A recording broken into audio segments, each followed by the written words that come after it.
welcome to what should be, after nearly 2 months of streaming this game, the final chapter of Fire Emblem Engage.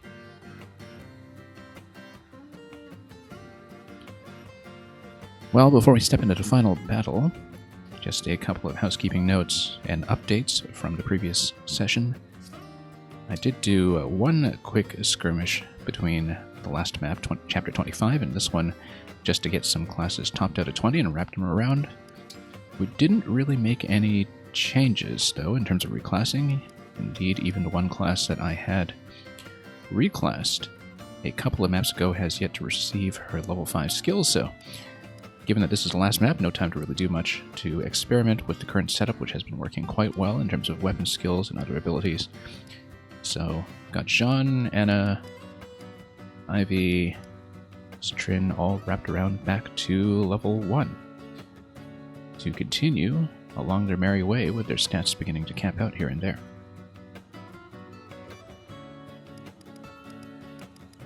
As far as classes we don't actually have time to use are concerned, I did have Tamara topped out for her Master Seal to upgrade her from Sentinel to Picket. We've had no time whatsoever to actually incorporate her into anything. Indeed, one thing I've definitely talked about with this game is the general lack of opportunity to really pull up your B team, since the roster sizes have been fairly small and the maps are tuned in such a way that, combined with the emblem skills, they do heavily incentivize you to concentrate on a single core team.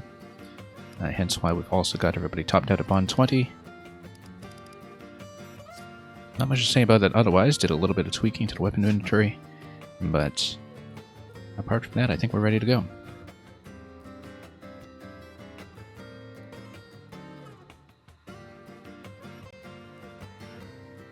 So, let's see it.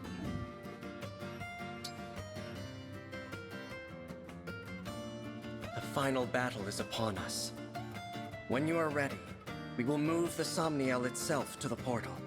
I suspect that this is going to be a point of no return for the plot as well, and that the postgame will probably just return me to the state of the Somniel before the battle. I don't know if it will keep any weapon changes or experience gains from that point in the post-completion save file, but I heavily suspect that it will just return us here because possibly the emblems will go, possibly the Somniel itself will have something happen to it.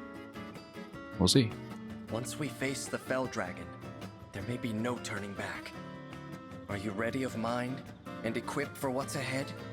We are ready.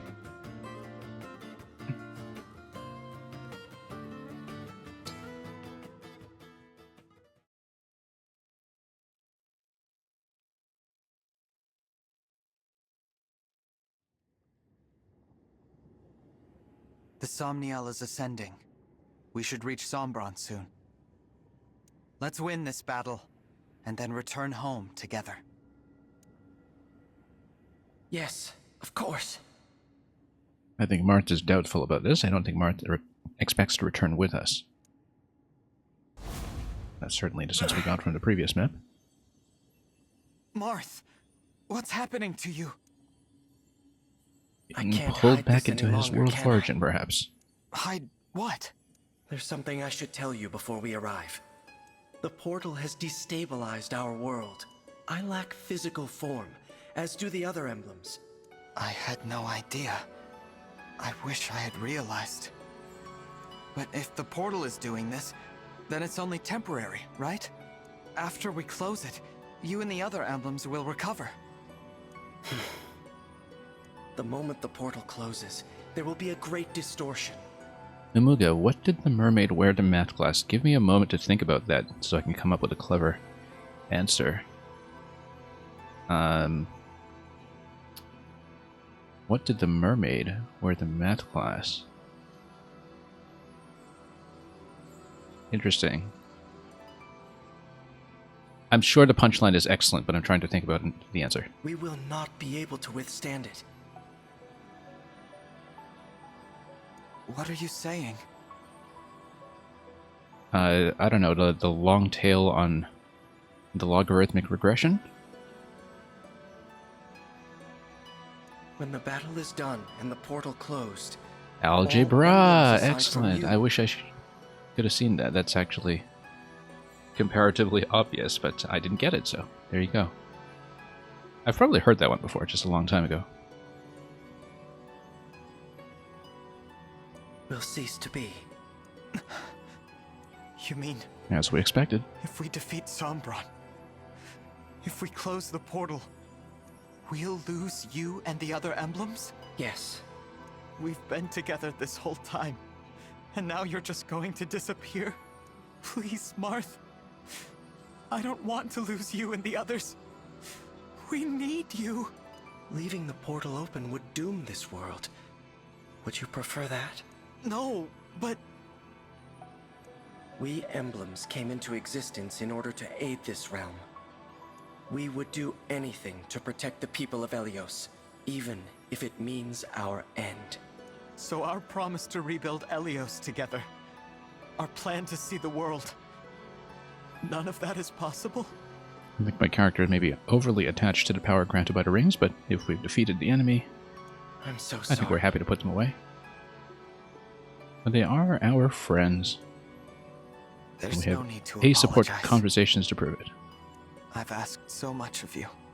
You think this Too moment of the much. game is not the right one to make puns? Mamuga, it is always the right time to make puns. At least on this stream. But when I thought about a future with you by my side, I felt truly happy. There is a promise I can still keep. In Lethos, the day you awoke. What did I say when you summoned me? Your ally, until the very end. I remember. I will never break that promise. Until this war's end. Until my own. You're so kind, Marth. You are too. That's why we've made it this far. More than your strength.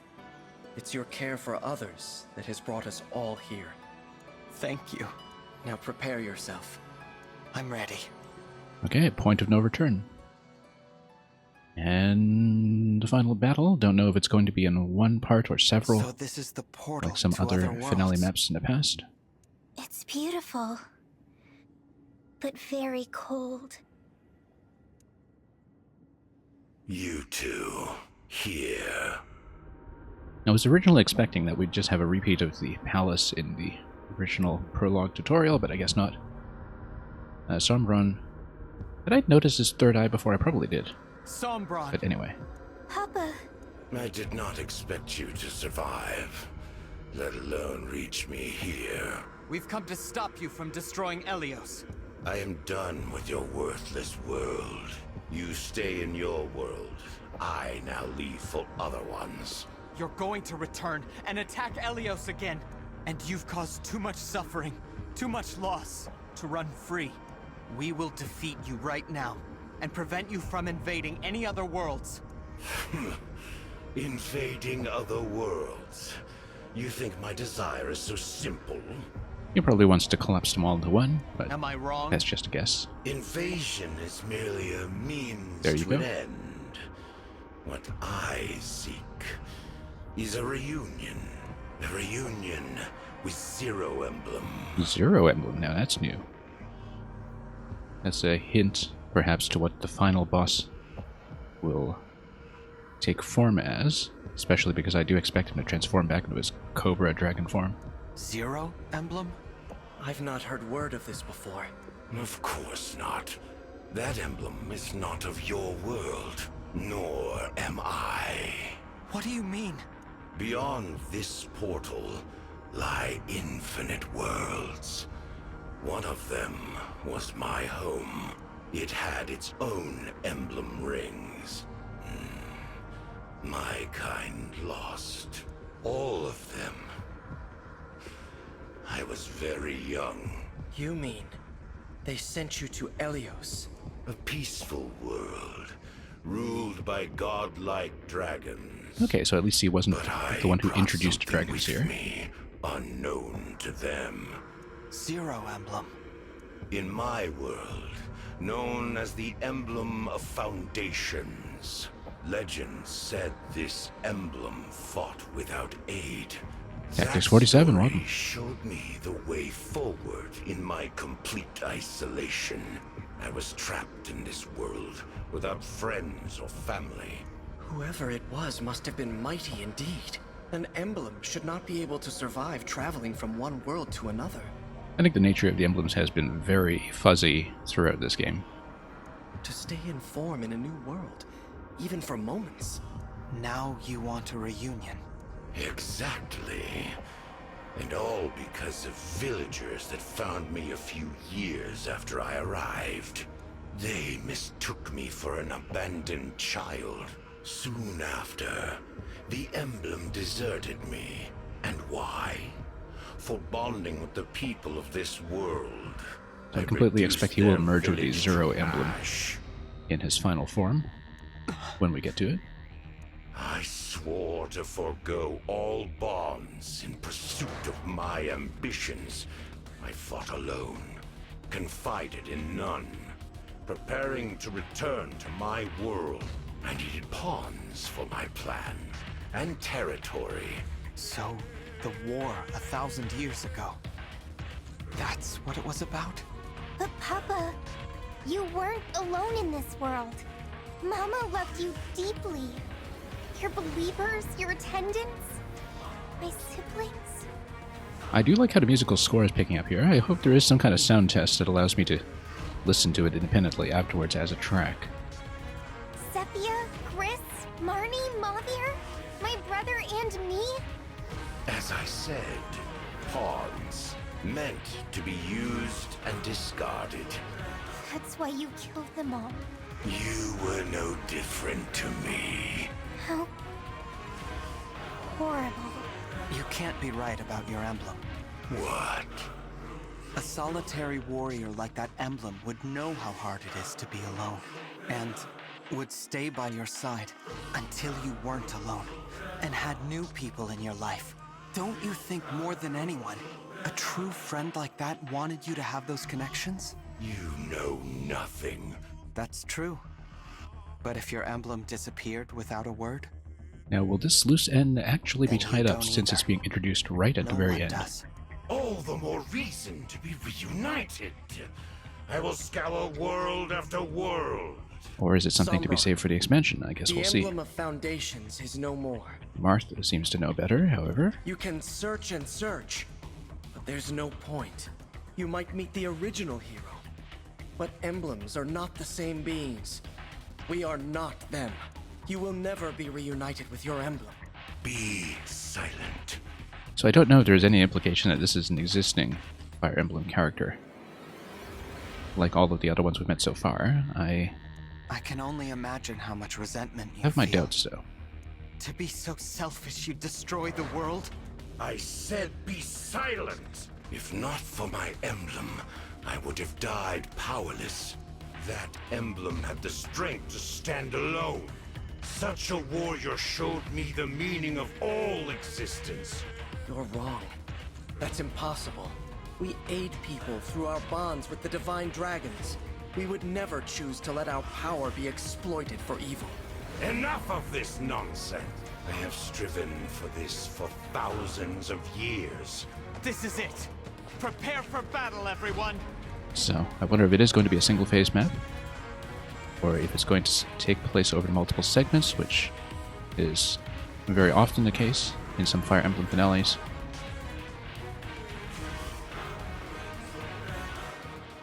Foes with yellow exclamation mark easily land critical hits. These are little particulars of the interface I never really noticed up to this point. I guess we should have been reading the tips. Anyway, kind of a wide open plain. I wonder if it is a fog map, in fact. We should have saved money for some torches. Or maybe it's just an island. It is just an island. Okay, so not fog. I highly doubt that this arena is all there is to it, though. I think that it's somewhat likely we'll be transported to a separate segment after we've cleared this initial set of enemies, which you are going to see Sombron on this map, though. It might just be a wide open fight, though. That's always potentially the case. Unit selection is going to be party of 14. We'll keep the core group the way it is. One additional thing I hadn't talked about in the preamble is that I did change to a new S rank ring that we had gotten from a random roll. This is Ryoma from Fire Emblem Fates, our enemy in Conquest, in the notorious Chapter 25, and of course, our brother in arms in the Birthright story. Interesting thing about him is that he's one of the S-rank rings that has a special skill where if I outlevel my opponent, I do get a bonus to critical chance. That seems to be interesting. I wonder if it is something that resets if you wrap your level number around with the second seal. But that's not entirely clear to me. Anyway, we have to fight. It reminds me of one of the maps very late in Awakening, actually, where you fight all the heroes that are otherwise not really explained. The Einerjar, as it were.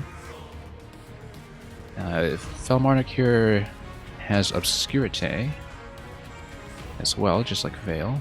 3 life bars, and Dark Spirit, so if you get close to him without having previously engaged, then he does burn down a meter. Yeah, I guess this is going to be a bit of a crowd control test where we just try to peel off part of the group a little at a time. And I do wonder if there is more to the map than just this. I really suspect it will be a 2-parter.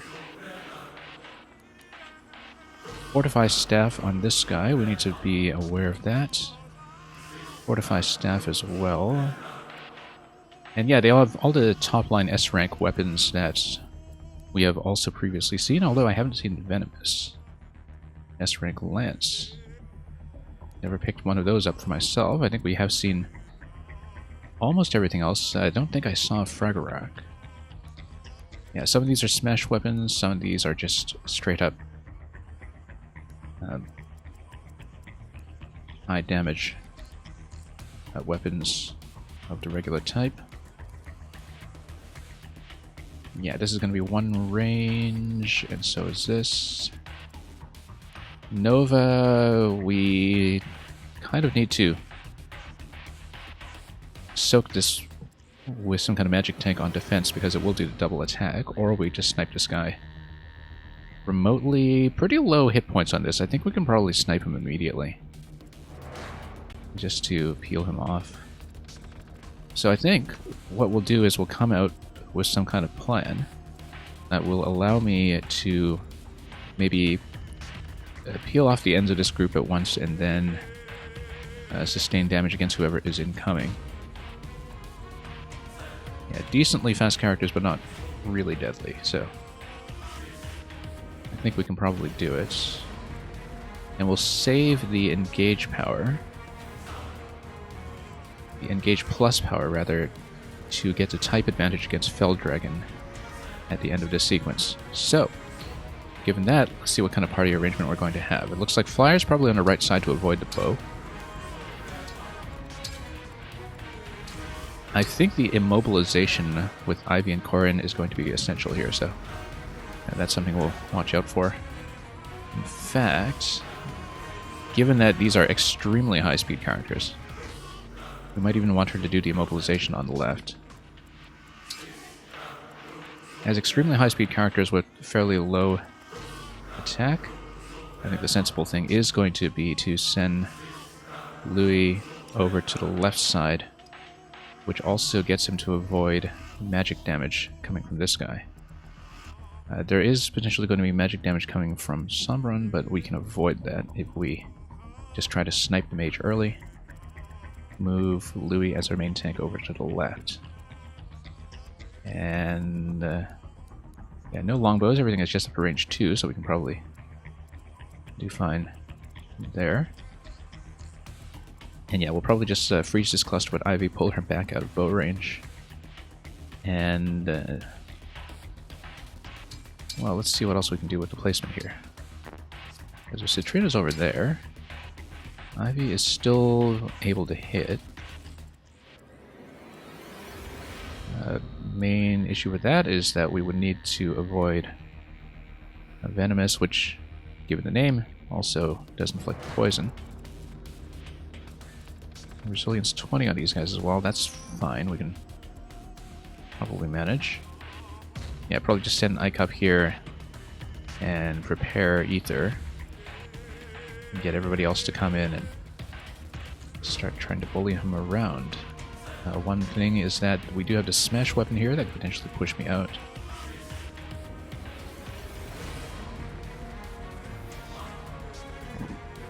We'll see what makes sense. Seedall is also able to double up on that side as well. We'll probably keep Seedall and Vale together for the big Dance and Goddess Dance combination play that we've been very often depending on. Let's go for Gato on the left so he can get some 3-range attacks in. Actually, Vale on the left as well allows you to potentially not on this move, but very low defense on these guys over here. We just need to snipe them quickly with some of the Alacrity attacks. And that will mean Jean as the main tank up here. Where is he? There we go. We'll keep him on shield. And he should be able to sustain most of this pretty well, even the Nova, which would do kind of 12 and 12 against him. It wouldn't be great, but I think we'll try to snipe this off with a bow as quickly as we can. Indeed, if we get Seedall and Vale over on this side and we double up, then we can just push the right side as quickly as possible. Let's take a look at this. So these guys have 78 hit points against 8 resilience. So 78, what is that? That's going to be 39 to 39 per attack. That means we need a minimum 47 magic attack. Do we have that? Not quite. 47 magic attack, and we need to double it, so... we actually do have that with either Citrin or Ivy, so one of them should go over there. We want Ivy for the lockdown play over here, so... Vale over here. Actually, Vale, what has she got?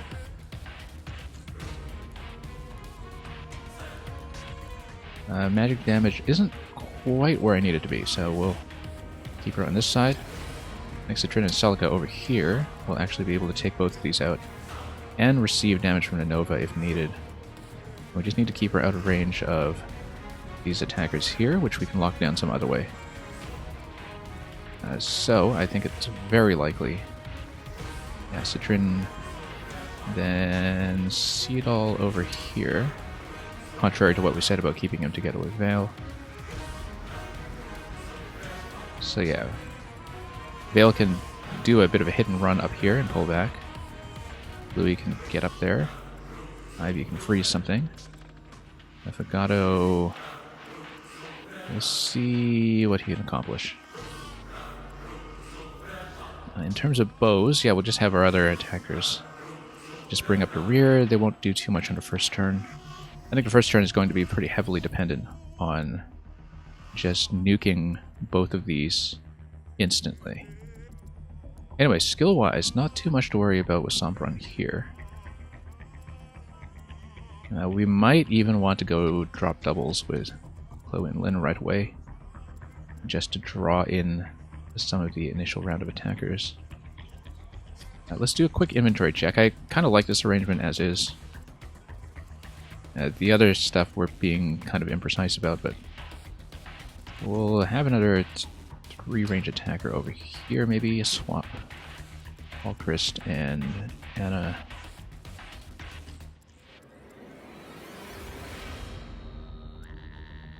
And yeah, as long as we kind of attract attention from up here, I think we'll be fine. We don't want to split the group too much, of course, but we'll just kind of collapse towards the center as we play. No real avoidance tiles for Yunaka to stand on. That's the only thing that we should be aware of with her. Inventory check, just to make sure we have enough charges on our various staves. I think we're probably fine. A little bit low on some of the heals, perhaps, but we can always grab some more from the convoy if needed. Now let's make sure we have enough heals on either side. Yeah, we will if perhaps Pendreo goes left.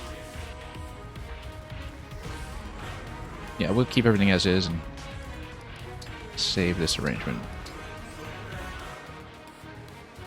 And let's just fight. Let's just do it. See what happens. I think there will probably be some kind of twist on this map in terms of reinforcements or something, but if we just try to kill early, we should be fine. Yeah, it is going to be some kind of lockdown play on these two. I don't expect to actually kill them on the first turn, but we'll do some damage tests and see what happens. And a lot of it will just be about pulling out of our attack range once we have gotten in. So, also making sure that we don't have any magic attacks I didn't see. Seems like it's all physical over here. Fortify staff. Yeah. All physical. Apart from Sombron himself, of course, but then we'll have a plan for him. I really strongly suspect this is just phase 1, so. Portal to Other Worlds, yeah. Let's fight.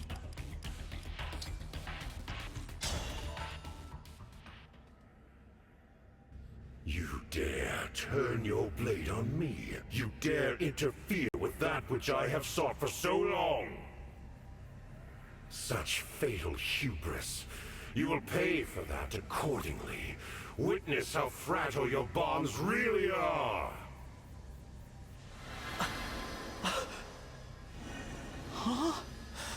What's happening to them? I am sealing off the portal back to your maybe we lose access to all of them, them like we've done in some previous maps. That changes the strategy quite considerably. They will be lost in the distortion between dimensions forevermore. So do we lose them at the beginning of the battle? I think maybe so. This cannot be the end. If we must part, remember all that we have done. Marth! It's okay, we just need to remember that certain The skills will emblems not be available on them. I knew I'd have to say goodbye someday, It but I thought there was time.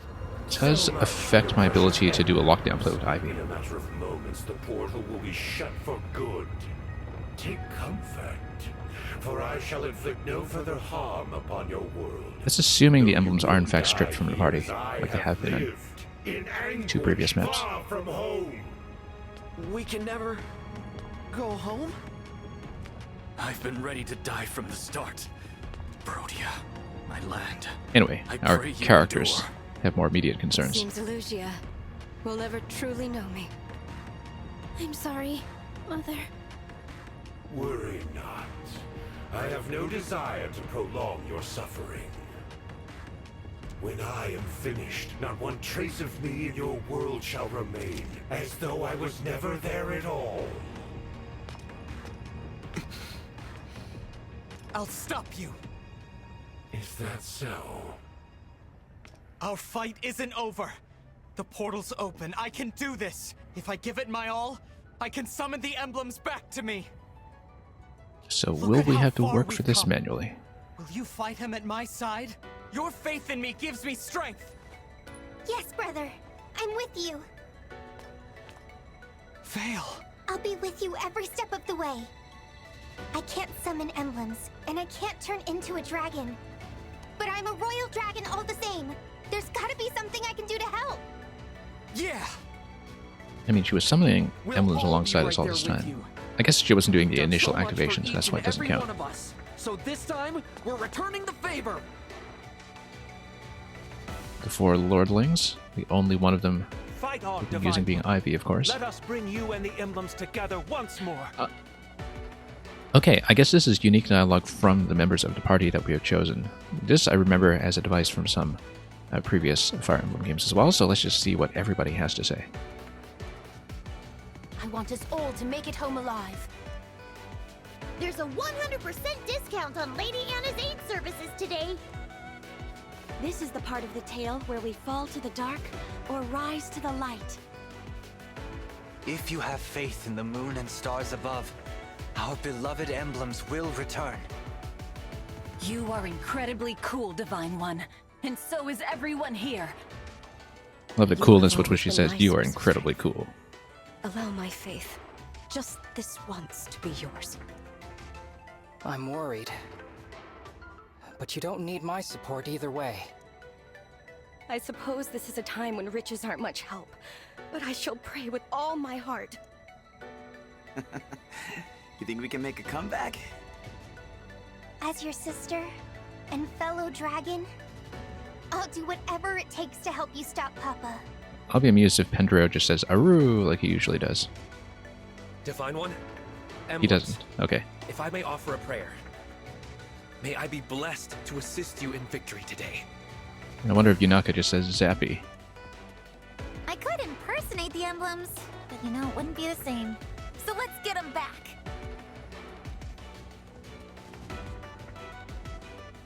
Imbeciles. Your scrambling is both futile and pitiful. Please, my friends. I need you all one last time. Once more. Let us engage! Shine on! Engage. Emblem of beginnings! Mark! Okay, he's gonna call all of them to attention. Care for us! Emblem of echoes! Celica! I'm guessing the ones that were introduced in the DLC would not play part in this. Sigurd! Free us! Emblem of genealogy! Leaf! Rise up! Emblem of binding! Roy! Sweep across! Emblem of blazing! Lyn! Restore calm! Emblem of the sacred! Erica! Fight on! Emblem of radiance! Ike! Heal us! Emblem of dawn! Micaiah! Reignite us! Emblem of awakening! All of these in Lucina! chronological order of their Barrier of games Fates! release, of course. Emblem of fates! Corin! Teach us! Emblem of the academy! Byleth! And of course, the final emblem. Myself. Connect us! Fire emblem! What? Now what about the Zero We emblem? 13 emblems stand against you with our allies. The future may divide us once more, but here and now, we fight with one heart. This fight, this moment in time is all that matters. What nonsense. You are the flicker of an ember, a dying light. You're nothing. The deeper your bonds, the greater your pain when those bonds crumble to dust. Why invite that inevitable pain upon yourself? Why allow such weakness to exist? Give up and perish, foolish child of mine. Yes, you see me as a child. Foolish and weak, and maybe you're right. Maybe that's all I am. But I am not alone. And we're stronger when we stand together. The breaking of bonds can hurt. But when the bond is reforged, it comes back as strong as ever. Or stronger. And it brings an even greater hope. If people are willing to work for it, any bond can be brought back to life. And that's what I'll do. Every single time. For however long it takes. You won't leave this place. Because we're going to stop you. Get ready, Sombron. This ends now! And that bit with a roll call of all the emblems particularly makes me miss Owain from Awakening, who returns under the name Odin in Fire Emblem Fates. Because his whole shtick was catchphrases that are references to things like other Fire Emblem games. Like you would say sacred stones and all that. Anyway, he's sorely missed in this game as one of the companion emblems. I think he would have been a great fit, particularly with the Fairy Tale Chloe over here. I think they would have gotten along famously. Allow me. Okay, the idea I had here was we know that one-turn kill with Thoron can be done. Let's do some range checks just to make sure that we don't get into any trouble with that. We'll of course want to keep the range check on that guy over there. I think it is going to be Citrin nuking one, Seedal doubling her, and then she nukes the other one. Seedal gets out of range, and then Nova, if it comes in to try to fight Nova versus Nova against Citrin, it will do nothing because she has a full resilience 42. So she'll just go in and attack. And she'll do just fine. 160 damage, in fact. It's not even going to be close.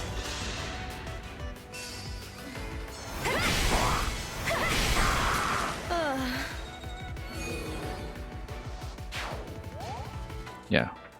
We'll do a range check here. Because, again, Seedall will probably have to pull out... I think it's just this guy touching that square, so yeah, he'll pull out to this location so he has a little more access to everybody else afterwards. How mysterious.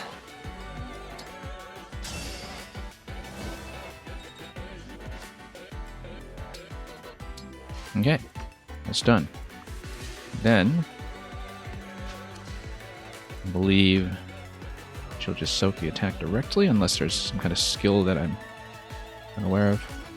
Nope, she'll be fine. That's going to be 2 down immediately. Care to join me? Thank you for the dance.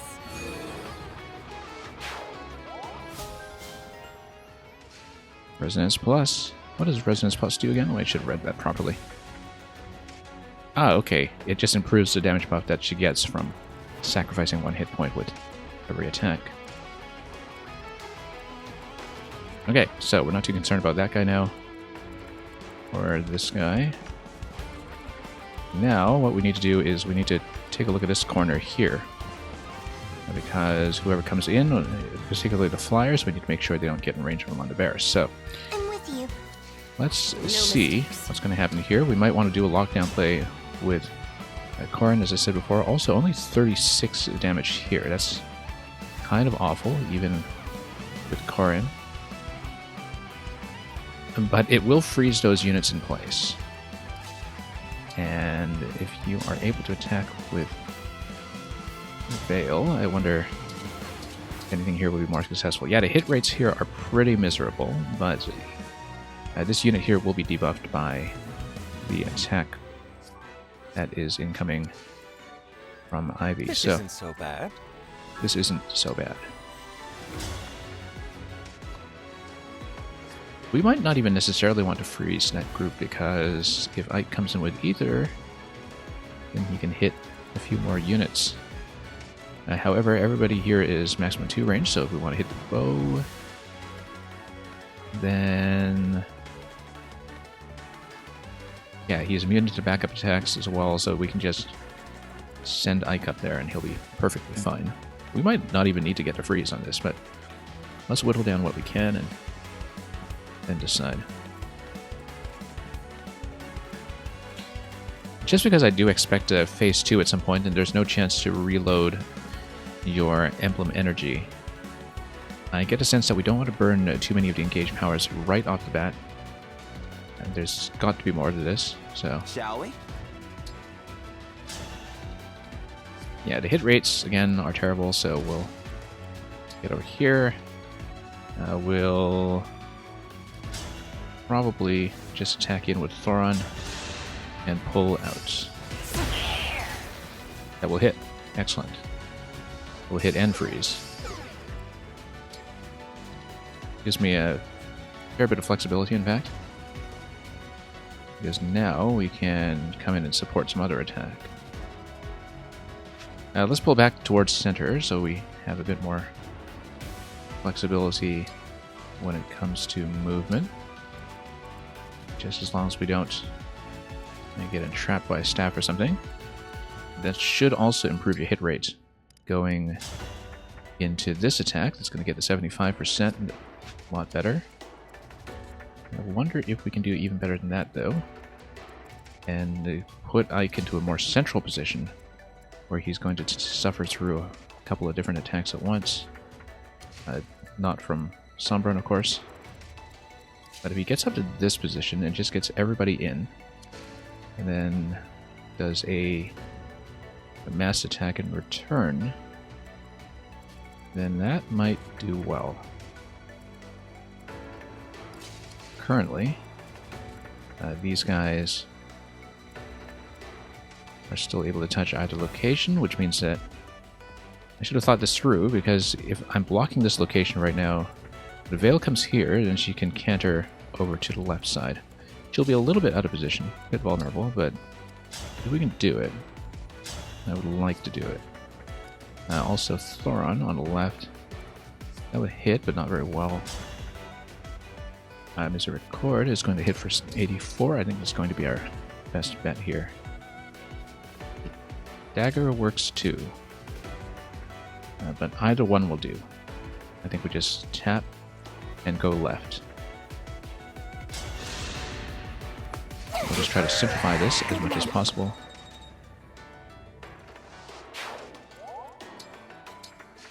In fact, even Sombron's attack is not going to be too bad. It's 32 speed, 46.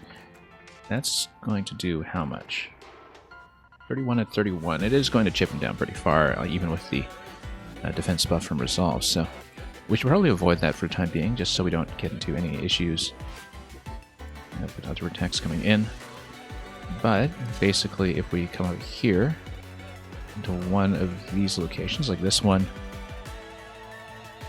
we should be able to have everybody kind of crowd around and get hits. Seems to be the best location here. This might be better because then you can guarantee that they'll actually get into range without blocking each other. And we'll go Ether, and then Ether probably just with... Well, we'll determine which weapon.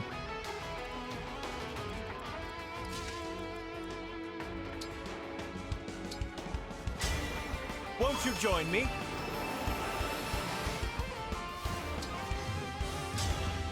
Okay, Ether, given that most of them are backups and they're all physical attackers, and they're not really going to hit me anyway, we'll go Ragnall.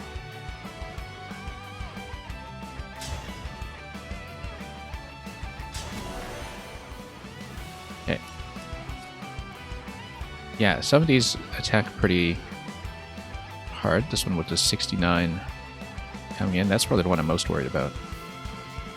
But the Ether should be able to heal up from whatever damage is being inflicted there, so I think I'm probably fine. Yeah, that's why we didn't want him too far up front, because the combination of these two attackers, this guy plus Sombron, probably would have chipped him down. Can I get far enough to do anything useful with Fugato here? I don't know if I can. I think we'll just move on up. Anyway, this guy is going to try to attack on the right side. We'll just make sure we don't step into range of any of his companions. And it looks like... First of all, actually, let's check Let's go. what an Astra attack against Sombron would do. Whether it would burn him down fully or get anywhere close to it. It doesn't have the type effectiveness right now, but if you have the Fell Dragon type effectiveness, I think it actually would burn him down pretty quickly and at least chip off the first bar. You just have to take advantage of that as quickly as possible. The other thing I can do with her is just try to chip off the bow right away, but I think the best use of Astra is going to be to try to get Sombron early.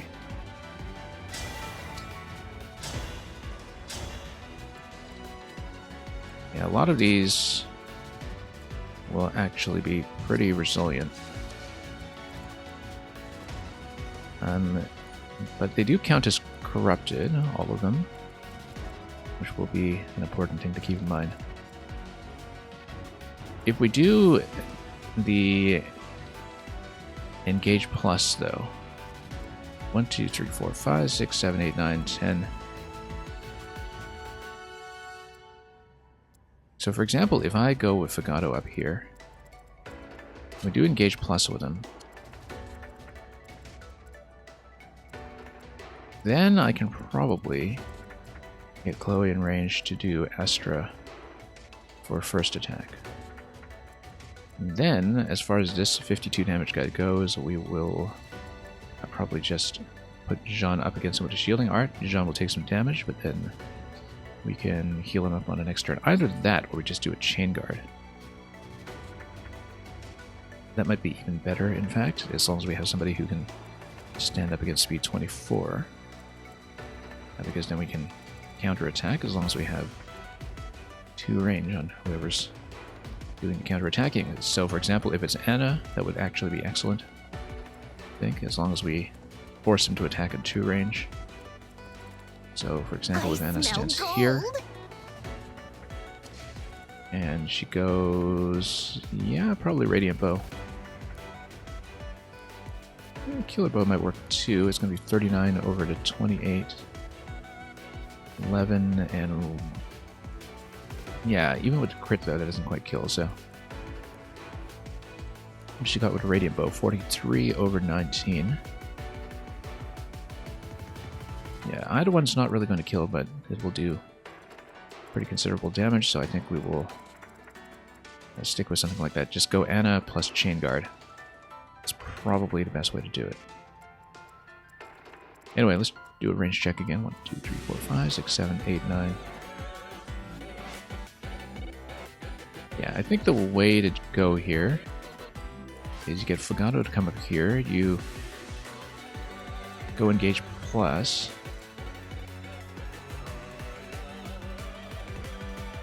Tag him with Engage and then come back.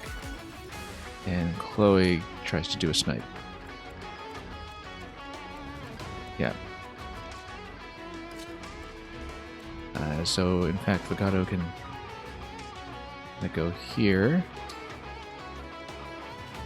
It's a little far back. Maybe I should get him up further.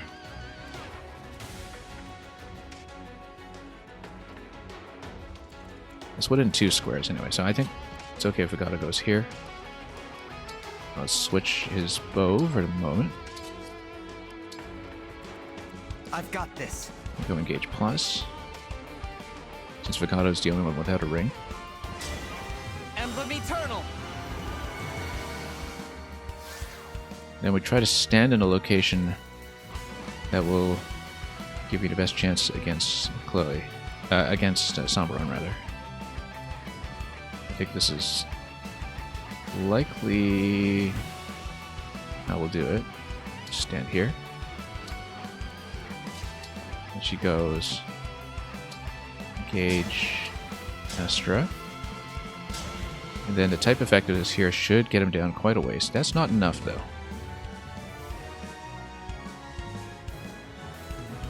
Not enough, unfortunately. Not enough to force a heal.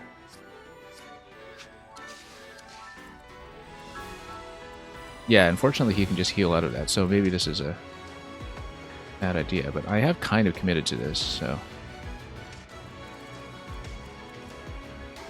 I mean, it would keep these units back if they're going to spend the Fortify Staff. If they want to spend a Fortify Staff on a heal, then we might as well force play out of them to do that. It should tell me how many points that's going to heal for. 21. They would in fact both need to spend it. So why don't we just make the play? In fact, if we go here to do it, then we can remain in upper position.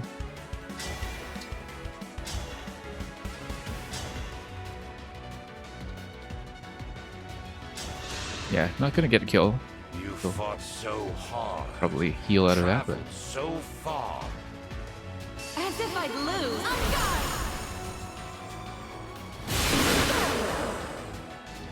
yeah, I expect that's not going to stick, but we'll try to get what we can done with her over the next turn.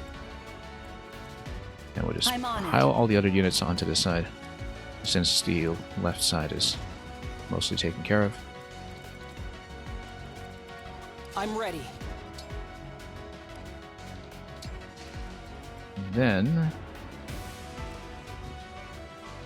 oh, wasn't I doing the chain guard thing with Anna over here? Yes, I was. We'll get Anna over on this side.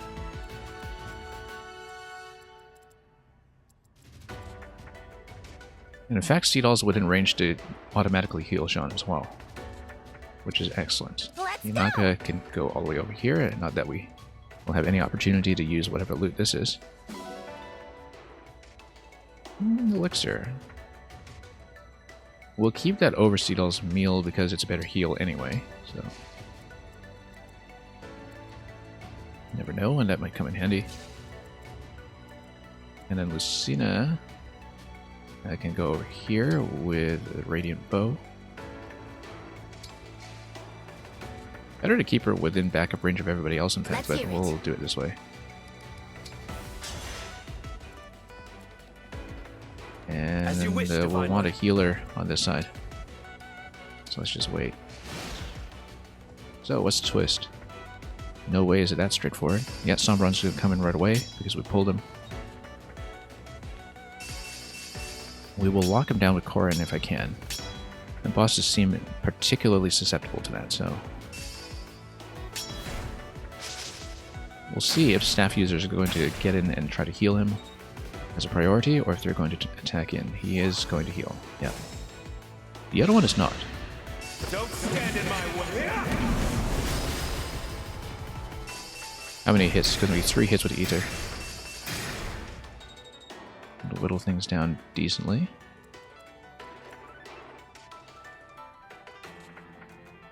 We could burn Sombron down immediately, but I feel like that's not going to be the end of the story. And that it might be like the previous map that we had with the Pact Ring Paralog, where there's a phase transition and it refreshes your team as soon as there's a change in objective. We can't depend on that, of course, but it is something we'll keep an eye out for. Notice that Seedal is able to reach whoever comes over here for a secondary attack.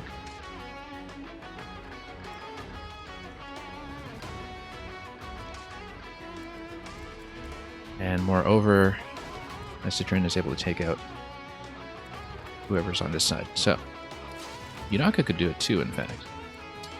Mud, I probably don't want her in Sombron range. So keep that in mind. Citrin, the advantage to her is, of course, Warp Ragnarok if you want to send her out to nuke anybody in particular. Warp Ragnarok would be able to do a fair bit of damage, and it would do even more against any of the corrupted. So she's able to hit somebody over there. Yunaka can hit on the right.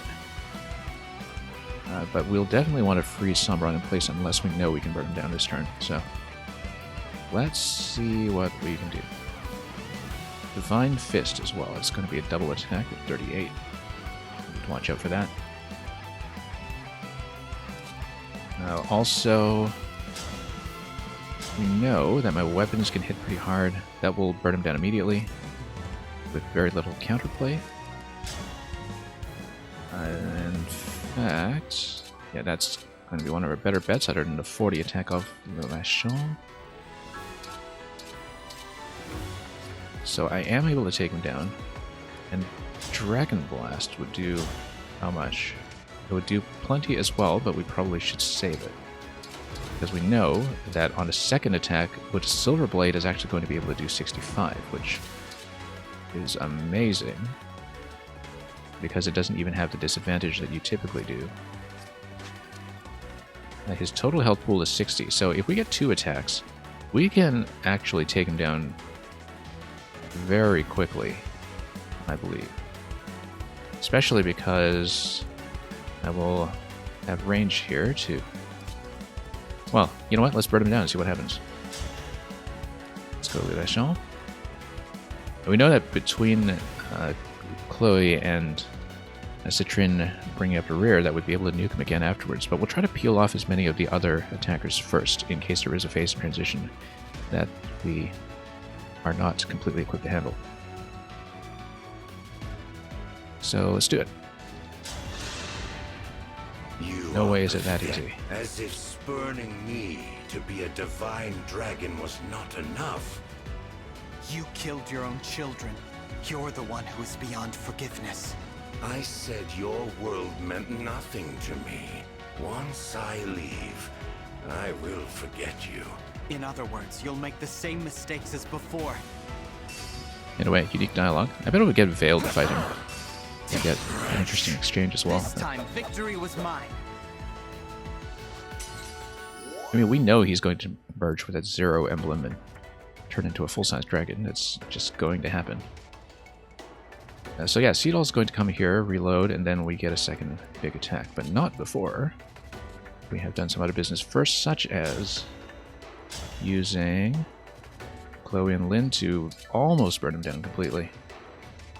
Oh, that's so close to working. With something like a buff from The pilot power, or if that matter, some of the backups, that would actually do it. In fact, we get Vale to stand beside her. That will give her the extra points that are needed. So we actually just need Vale. I'm going to stand over in one of these locations once one of these units have been taken down. So, first priority is to take him down. And we can do that pretty easily. He's going to overkill by quite a bit, so let's see if we... Yeah, Marin is going to not quite make it.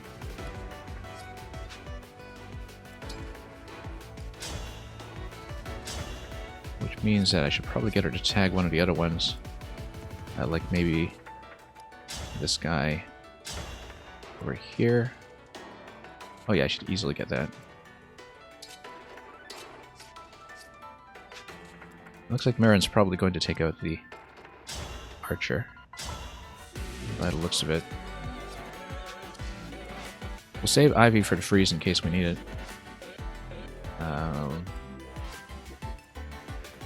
Gato over here. And then Lucina over here. I think that's actually going to be our best option because this is what she is within range to handle. And yeah, Radiant Bow will be the way to go.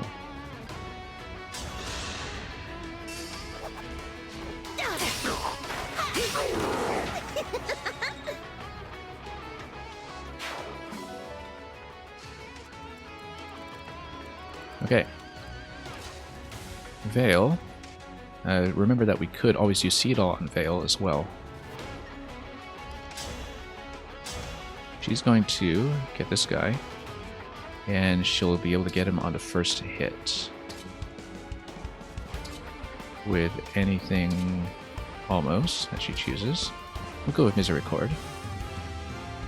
So that'll be best in terms of speed. First one's free! I'm strong after all. We'll keep Vale in this location in case we need to dance into her. And because she'll also create a nice square to buff up some other units, so. Gonna be Chloe over here. No, she's gonna attack over here and then back up. So yeah, she'll just hit immediately. And she's even able to do that twice if we really want her to.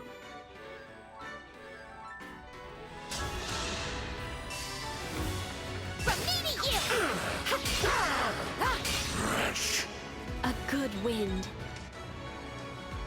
We shouldn't have parked Vale in this location, in fact, because if we are doubling her with Seed All, we need this space available to open up the rest of the quadrant, so...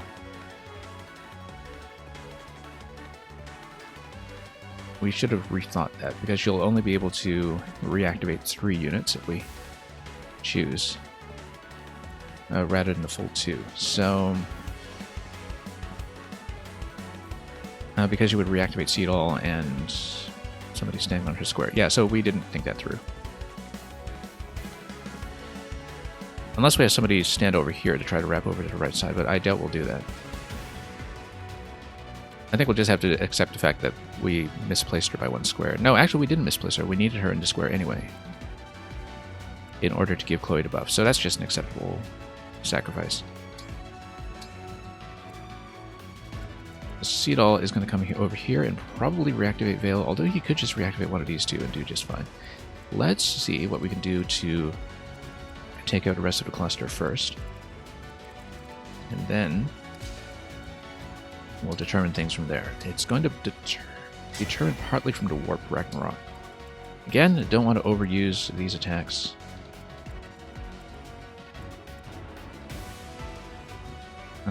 But she'd be able to take this guy out and do a fair bit of damage to this one as well.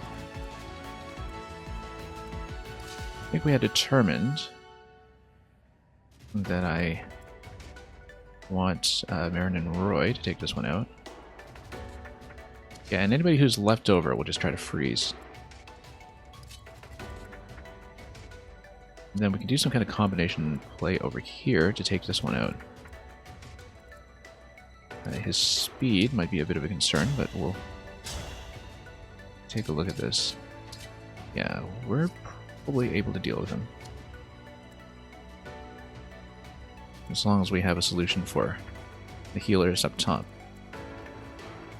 Because then we can burn everybody down. And use the Sealal play as the last attack. So let's bring up the rear what the units can't really hit anything else realistically.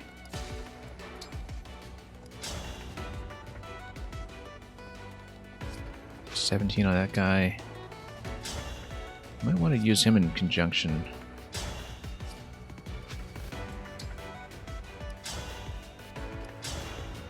Londabear is also just going to be able to kill, except it does take some damage in return.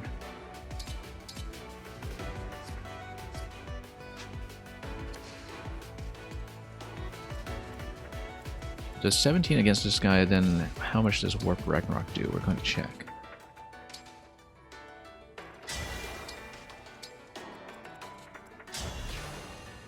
Does lots. And it does lots to this guy too. Takes this guy down to 23. We probably want to be aware of that. Okay.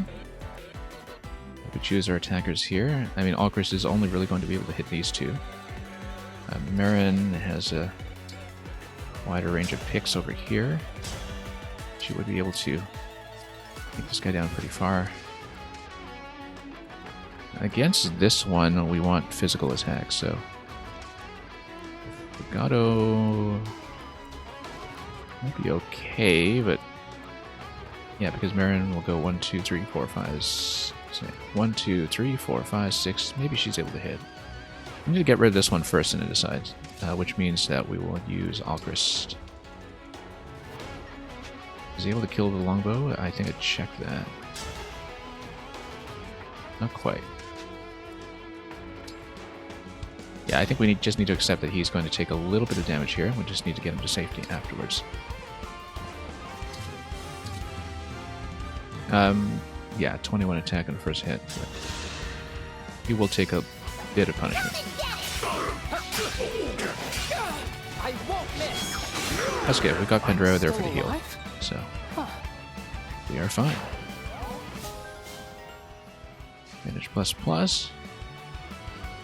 Looks for me. He's right at half. I think Vantage is only under half, right? Oh no, it's 75% or less. So even if somebody attacks into him, he's largely okay. Syncadea is going to do quite a bit. In fact, if you engage, it wouldn't kill them. But if you did advance into the Peshkats, how much would that do? That is dependent on the crit. If you land the crit, then you're able to kill it. I don't know if we want to depend on that. Let's check Fugado first of all, since Fugado does have our engaged power over here. Nope, not able to kill anything.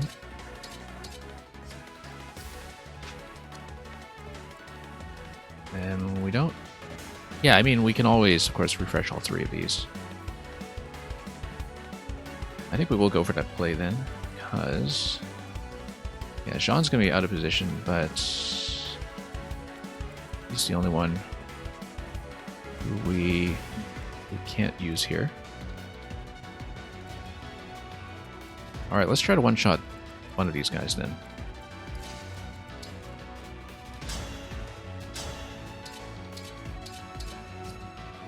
We can try to go for the Peshkats. That's probably the way we'll do it. If it misses, it misses.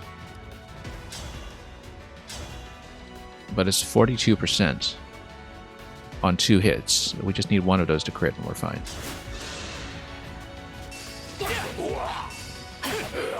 Nope, misses. Okay.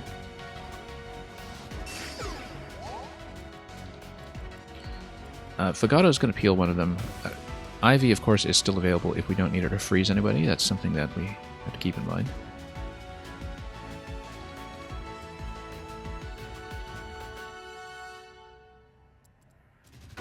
Dreo is still back here, yeah.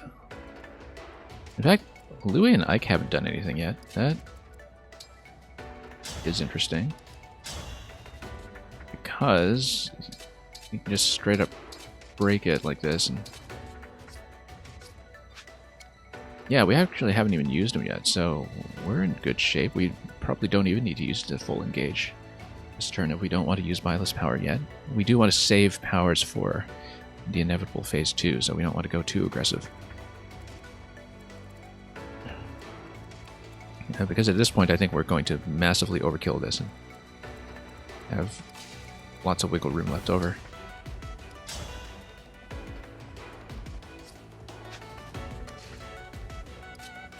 Indeed. Fagato can just Dragon Blast. Doesn't quite do it.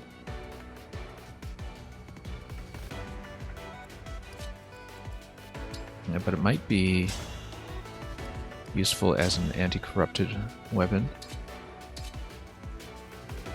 Doesn't quite get there.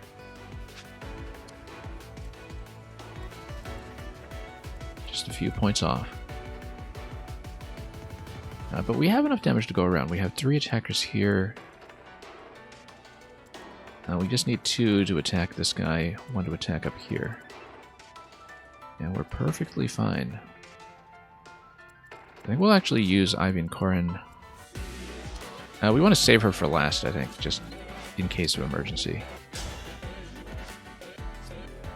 So that's going to hit. That is actually going to smash this out of position. He used a Great Lance.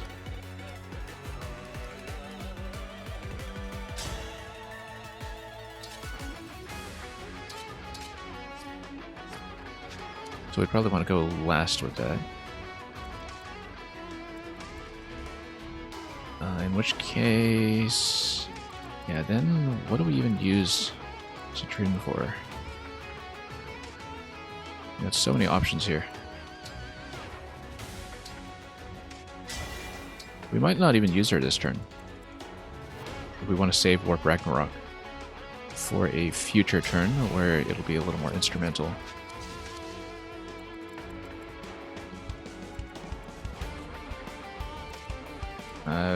Okay, reload Veil, step back, reload Seedall. We've got so many attacks left. We'll do it, because Veil has this way of reloading her powers immediately anyway, so... we'll go Veil and Byleth.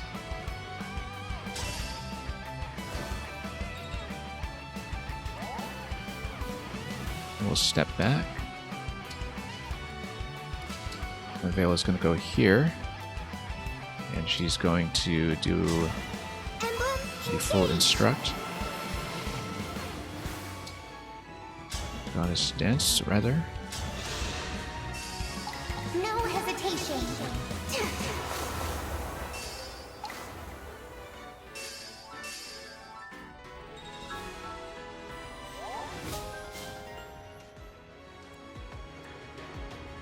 And she'll probably still camp out here just to get some extra attack bonuses, or to like maybe even get reloaded with Seedall to try to reach the top position.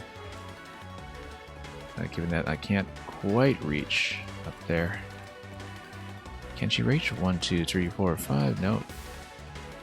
We're actually a little far away to reach this one here, but Fagato can always do a shove if necessary. And then maybe we can snipe this off. Using Chloe, I suspect we can. Let's make sure Dragon Blast still gets to kill. Doesn't quite do it with these weapons, but it will with the Silver Blade, so we'll do Silver Blade as the last attack over here. It means that Chloe and Lynn can probably do quite a bit. Anyway, since we're killing over there, we'll just use Yanaka right in this position.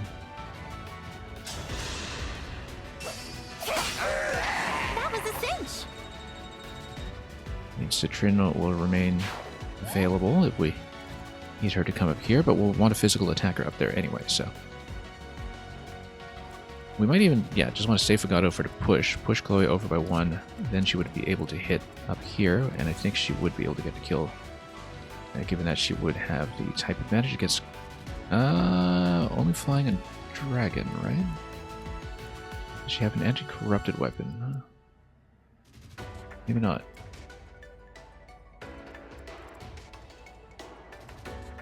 But Citrine and Celica, they might still be able to do it. Let's take a look at a Nova here. It's going to be 46 over 31, and the speed isn't quite there, though. But a speed with a dance that gives her +3 would do it. Then she would get a quad attack with Nova. And a quad attack with Nova would give her, how much? 46 over 31, 15 by 4. That would actually do it. So, for example, we move Citrine over here. We use Cedal with her instead.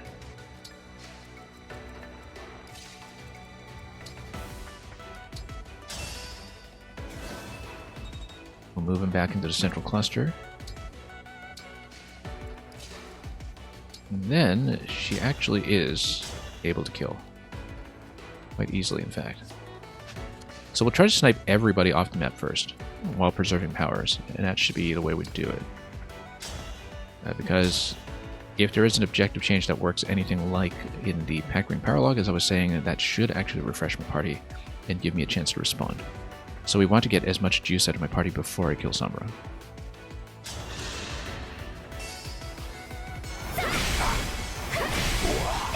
And there's no way this is the end of the map.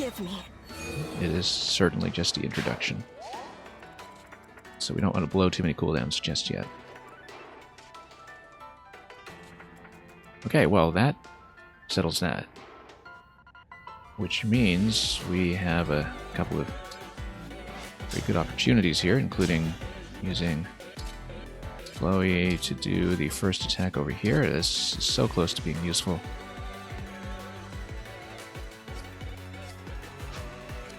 I'll even save her for the moment. Yeah. Ivy and Louie and Ike will go last, simply because they are good at emergencies if we have a huge wave of reinforcements all of a sudden, which might be the case. No, he doesn't go there.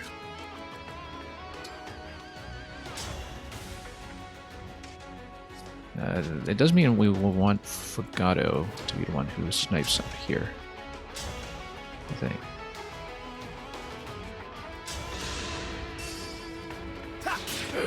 I am guided by the emblems.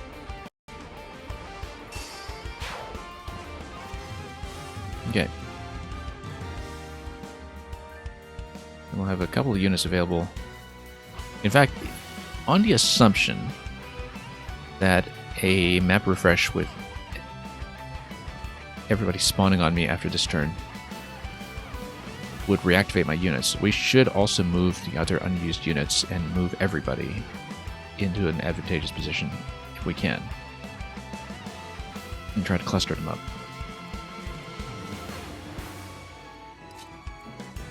Yeah, Ivy's going to do a fair bit here, but more importantly, we'll get Chloe and Lynn to get the first hits. Probably follow up with Ivy afterwards. Killer Bow will work too, because if she gets to crit, then that does it. No crit. A bit of a low percentage chance on that anyway. We'll park her over here. And yeah, Ivy and Corin will probably just get tapped.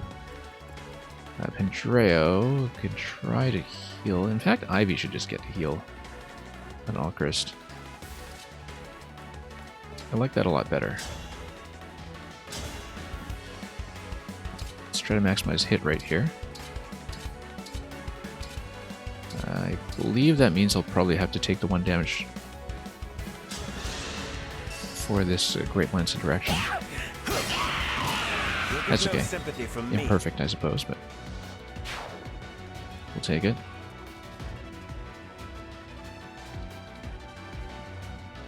Yeah, Ivy will heal.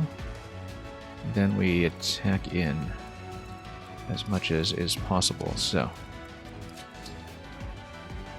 She can even Dragon Vein this, perhaps. No, the only one who really needs to heal.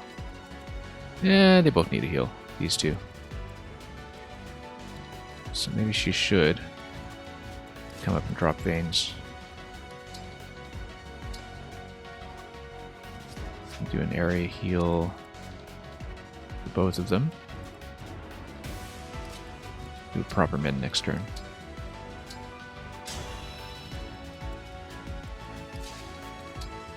So we'll go Pintrail here. Jean, might as well grab something. Then only one unit remaining, which is going to be Dragon Blast using the Silver Blade. It still hits, and we'll see what happens to the map.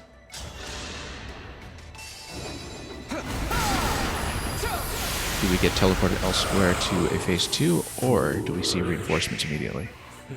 This is not over? Of course not. So, we haven't even seen its final form. Out of my way! So do we stay on this map for this? And do we refresh to Hardy?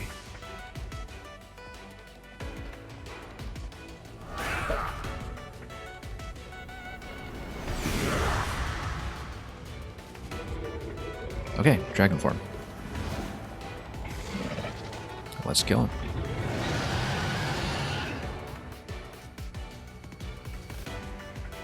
I'm glad we peeled everybody else out. Okay, now we see some orbs on the other sides here, which of course do mean reinforcements. Notice that the reinforcements are placed in such a way that they are not really susceptible right now to Ivy's power. I don't know if my engaged powers will refresh or if they'll stay on the current timer. It looks like he's also shielded and will probably have to take down the reinforcements before we can break the shield, or perhaps hit the orbs, the circles on either side. Looks like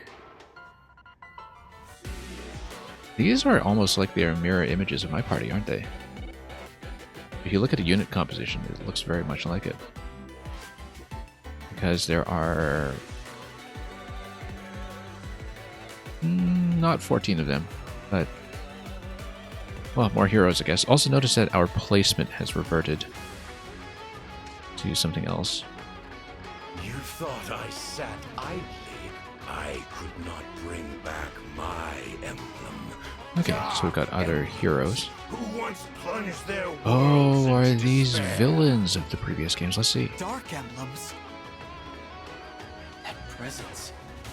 That's right. Familiar. Yes. So we get These to are the fight foes we fought in every our Fire original Emblem forms. boss at once. I don't Perhaps recognize we all should of them. match each emblem to their own enemy. But I can't sense who is who. We should move closer, with caution. Dark Barrier. So here's a matching game, but we had to remember who fought who. Reduces damage to Fel Sombron. Defeat Dark Emblems to match. Defeat Dark Emblems rather to weaken the barrier. Maybe you get a unique compensation if you kill the appropriate enemy. Okay, but does Sombron fight at the same time? You're susceptible to attacks from units synced or engaged with an emblem from the world. Well, hopefully the unit types match up nicely to the kind of damage we can do. Particularly because I've got Seedall with Sigurd, and Seedall's not going to do anything offensive for me.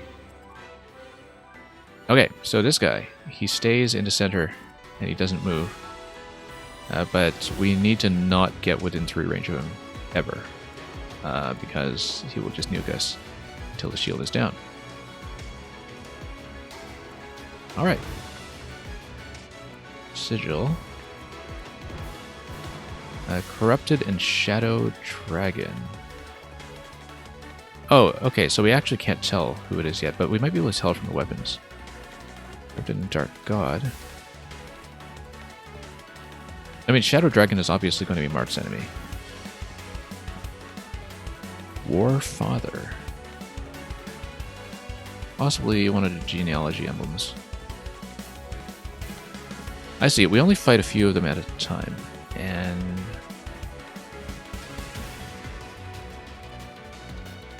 and they probably appear on the sigils and spawn as we go. And they stay in place. They don't move. But we need to attack into them. There will be perhaps a little bit of guesswork involved. Also notice that everybody's power is reloaded, so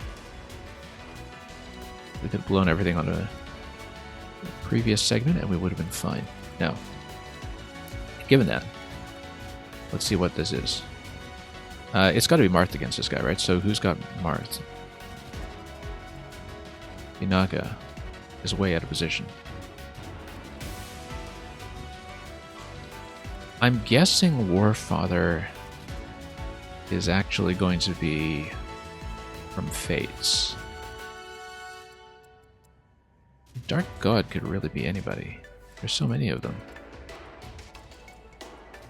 Dark Bishop. I wish I remembered. It's the issue with Fire Emblem when you play so many of the games and don't actually remember any of the stories. Anyway, flyers only. We can probably hit one of these with Astra and just take him down.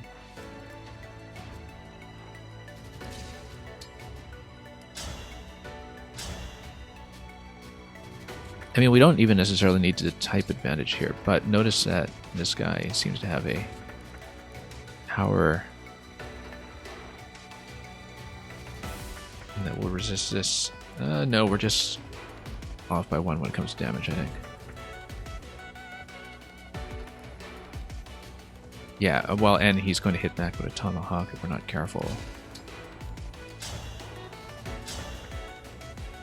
In fact, standing here will do just fine because he's currently on a Silver Blade. That's only a 67% hit though, so that's not great.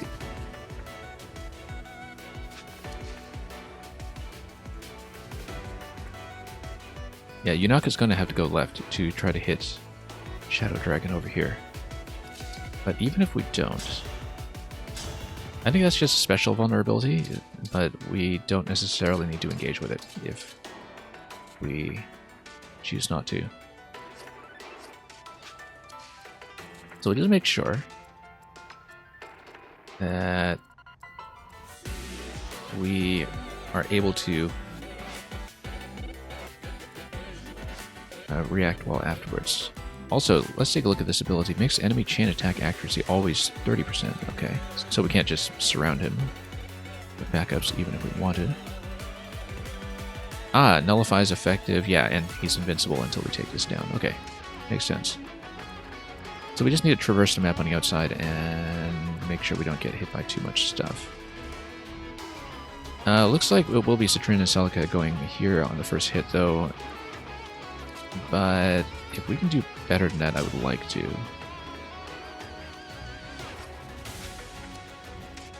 And yeah, Resilience 17. Looks like in general we just need some really strong attacks.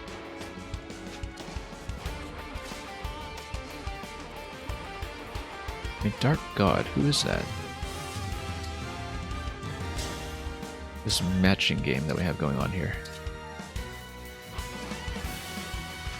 Radiant Bow would hit.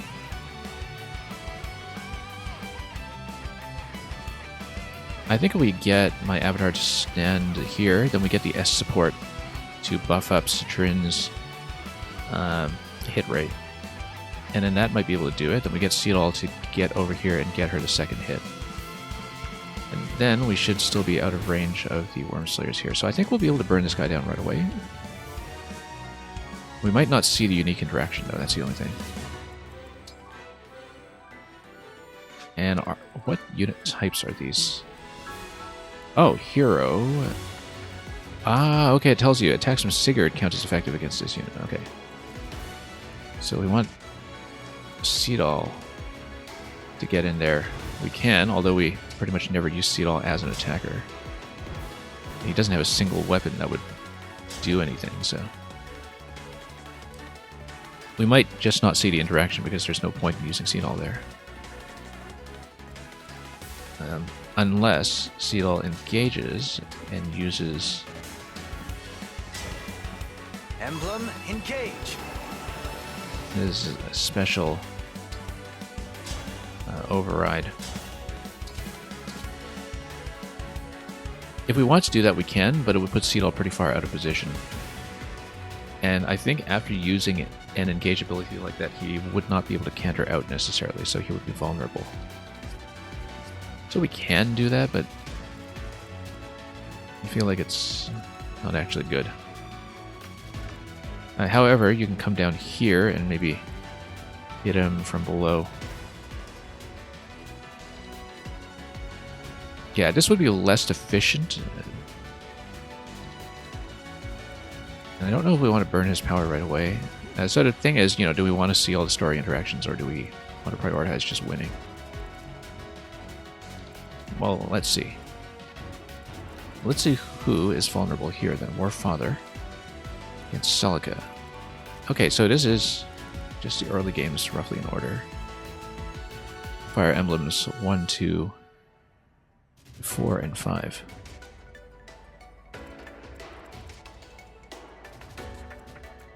Oh, maybe there'll be something fun. We should see it just for fun, because I think we'll do more than enough damage to actually kill this guy.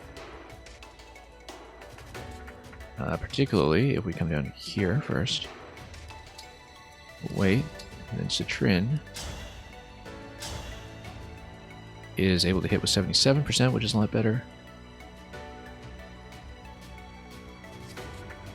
And then we come in to break using Sigurd.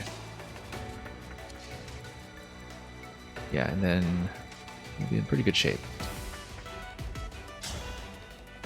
Let's Nova this guy.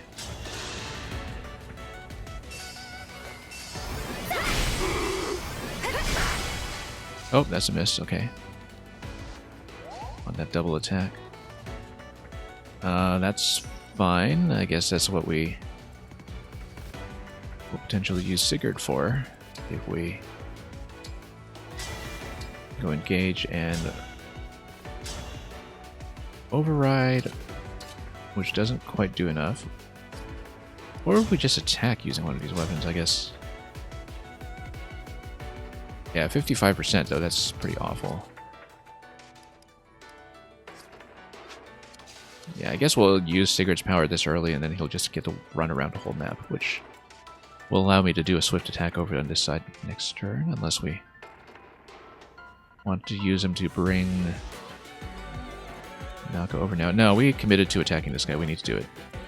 We need to do it. Let's go override and break him.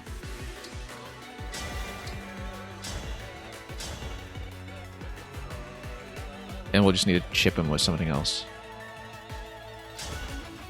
The divine sword Tearfing is awakened. That marks you as a knight of Granville, and a descendant of one of the 12 Crusaders.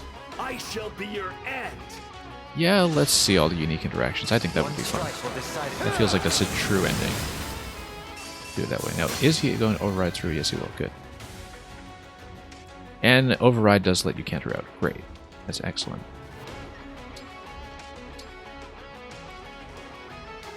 And then we just pop him with somebody, and then I get somebody to tank the attacks coming in. 35 attack. Jean would actually be able to take it if he wants. Except Jean is totally on the wrong side of the map, so I guess Louis will have to soak it. Now we want Yunaka on this side. Or the Marth attack next turn, so we will not use her, we'll use Anna and Lucina.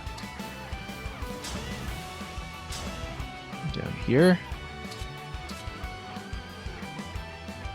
I guess this precludes me from doing one big push against these units this turn. But that's why we'll have Louis on the right side, so we can tank stuff like that. And we'll want to wrap Alchrist over to the right side as well, because he's ultimately going to go for that guy with Leaf in tow.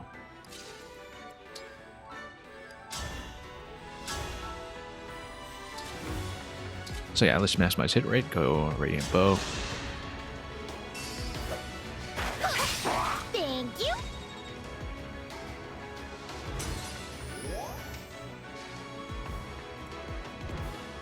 Oh. Did he have an additional life bar? Or oh, yeah, that's right. I misread that. Because I thought that what's-her-name was getting the kill on the first go. Okay, no, we misread that completely.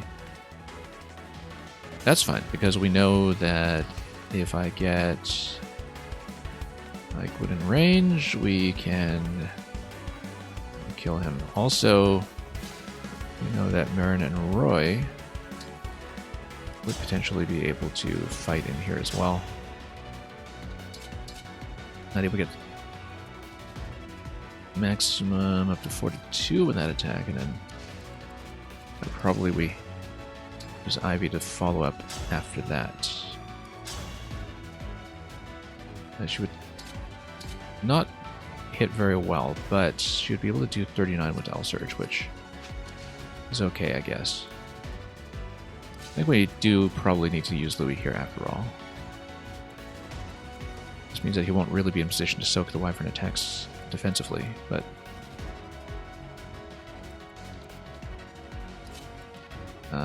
yeah, we didn't plan this through accurately.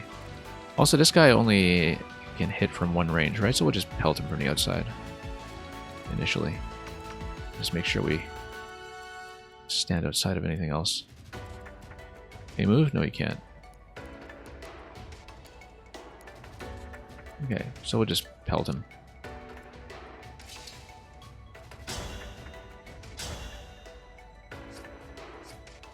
Yeah, we'll be able to do it, but let's figure out this end.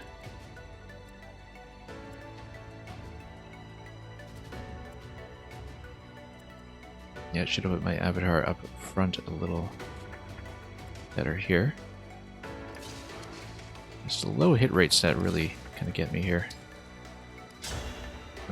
Is Peshkat's able to get the crit on this? Probably not something we want to depend on.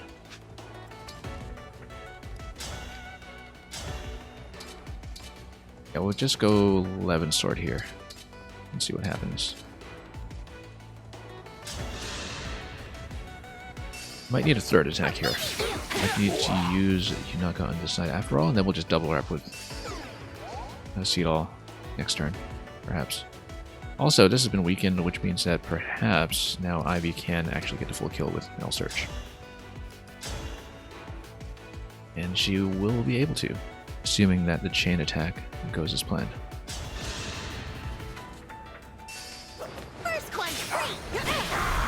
Good. Lowly human scum. Okay, shield partly weakened, but not quite.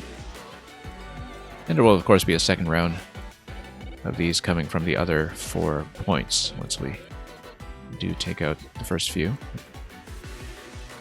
Sure, multiple phases that we'll be working with here.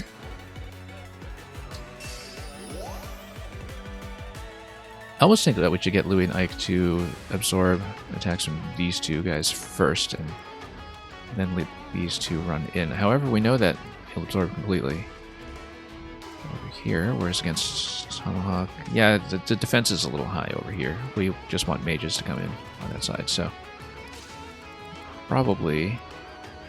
Oh, he's not even within range, so I guess we will have to soak this side. Possibly we switch over to Brionak. I don't know if he'll do much. Yeah, he'll be fine. Much less damage, but then you get to chip away the Tomahawk a little bit.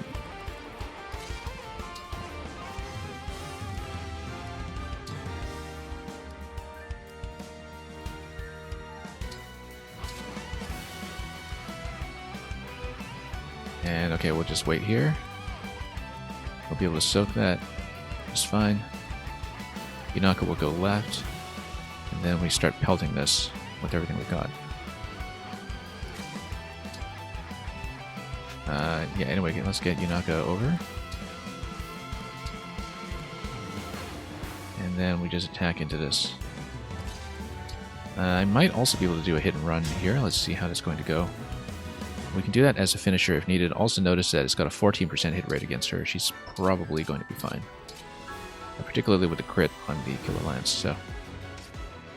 Might even be worthwhile to do that as a first attack.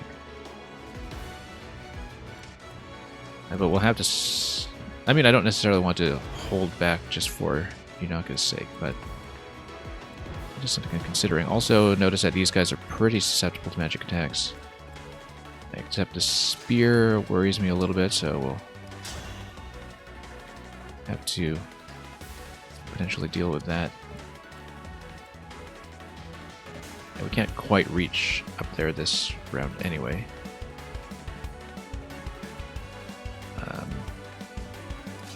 But then I think it will be a case of using Chloe to try to kill Lance and pull out. 14%, I'll just assume that she won't get hit. And if she can get the first round down, all the better. I'm ready to dig in. Hungry for more. Good. Very good. And we'll stand her out of the way, so we have plenty of room to play.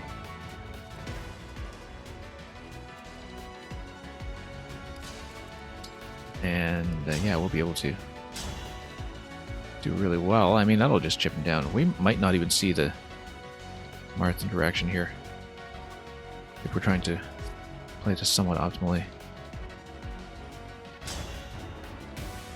We might even just want to use the Veil Power this turn to move the whole group up here. Who's the opponent here? That's Celica, right? Oh, I guess the Trin is all the way over here. Everybody's just in the wrong place. Yeah, maybe we don't care too much about doing the dialogue. Let's just try to win the map. But then, how much damage do these guys do? 46, okay. That is going to hit pretty hard.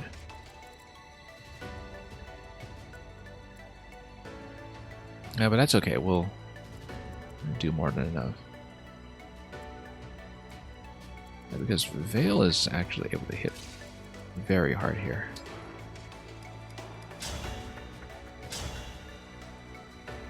%6 crit.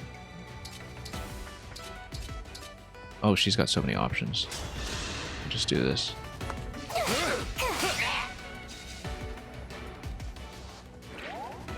Probably pull her out as well.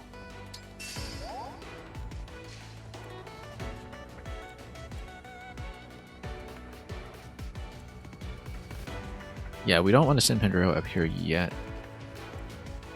We probably want to pull him back a little bit. No, we would basically be saving one move for Yunaga. It does mean I tie down one unit going into next turn, though, which I'm not too fond of, but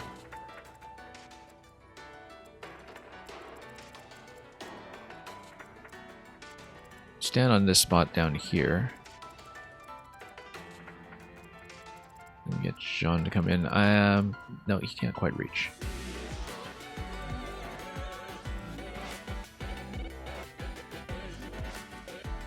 I think we just keep the group together and we circle around with them unless there's some time limit reason why we can't. I've got a soft timer because I don't want to keep the group too split. Let's try to just reunite them and defend as we go.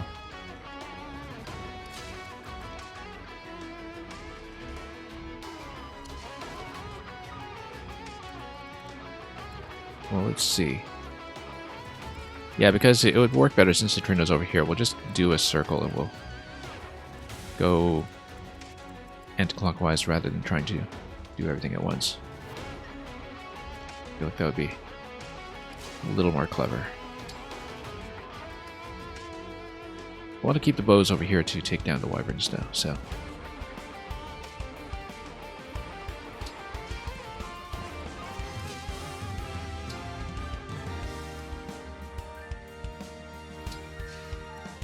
Okay. Yeah, bows should stay here.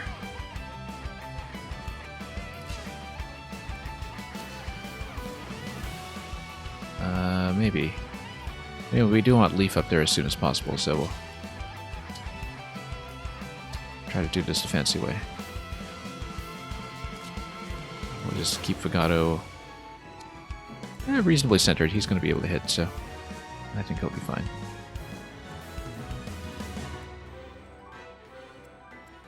I think we'll just maintain position with him, in fact. Although, maybe I want him in a position that will be able to reach the flyers on the right side as well, although I think we've probably got enough damage to take them down. Do we have Anna over there? Yes, we do. Okay.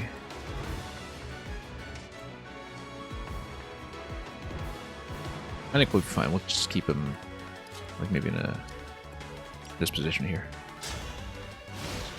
Let's see what happens. Yeah, they're going to come down, obviously. We could have attacked into them, but again, I don't want to split the group excessively.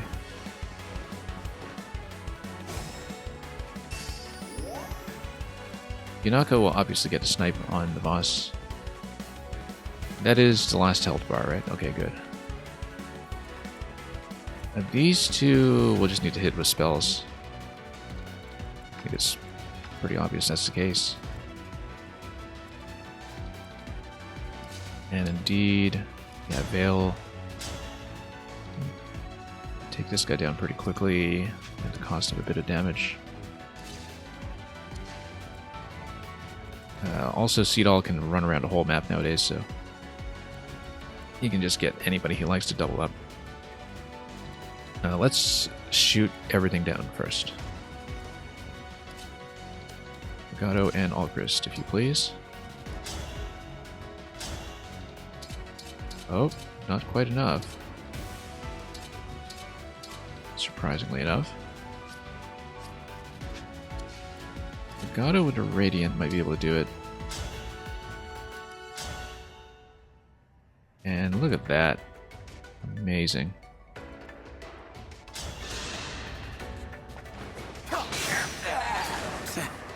Just a gigantic overkill with a Radiant bow. Didn't I give Algrist a Radiant just to have something to back up? I did, but he doesn't have enough speed on it. He doesn't have enough speed in general, which is surprising to me. 29 speed on that guy, I guess. Anyway, let's go Yunaka over here. Yeah, this will die. I sense you, Shadow. I've defeated you before, and I will again.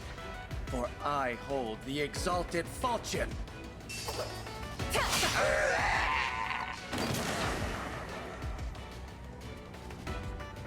Okay. Yeah, I do want to see as much of these as I can. But we'll see how quickly the next set of emblems will spawn. Because that will determine quite a bit. I think what we will do here, likely, I don't really have a good spell attack with it other than Flame Lance. I don't know if that is what we necessarily want to use here, although it would happen down pretty quickly.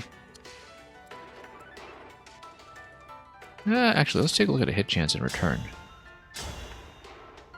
58%. Yeah, she might be able to pull out, and then we get somebody to follow up. Veil should be able to kill any of these easily, though. And probably buff up her neighbor's damage as well, so we'll just do this. We'll just barely get over the line.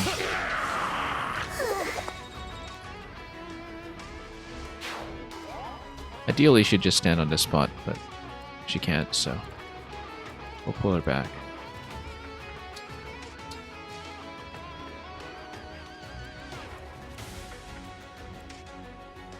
We might be short one attack. But that's okay, Seedall can reload anybody, so again, not concerned.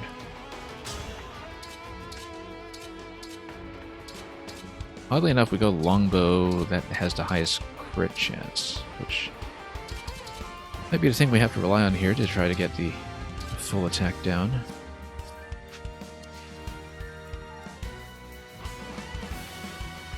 Well, let's see if either of these will get the kill first.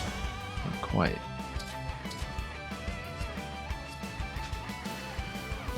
But she can pull out and Pandreo can follow up.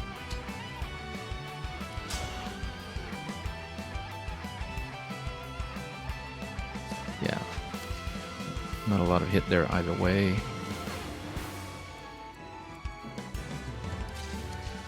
Okay, that's fine. We'll attack and pull out.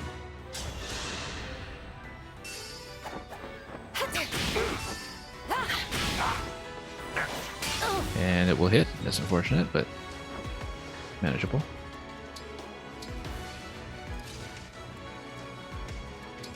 We will need to hit this.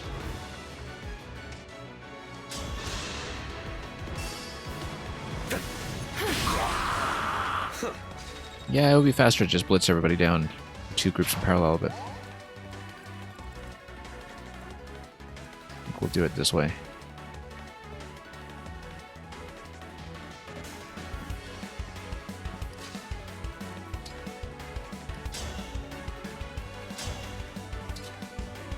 Well, we can try to maximize the crit chance because we'll need to double somebody anyway to try to get a second round in.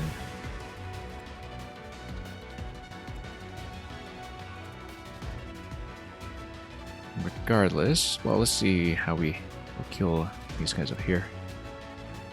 Right, because the smash attack actually pushed him out of range of Tomahawk.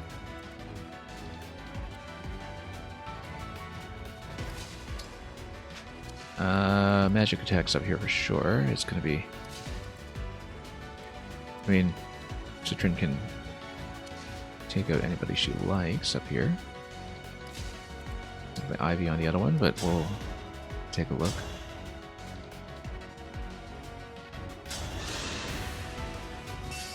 Yeah, this will be no problem for her.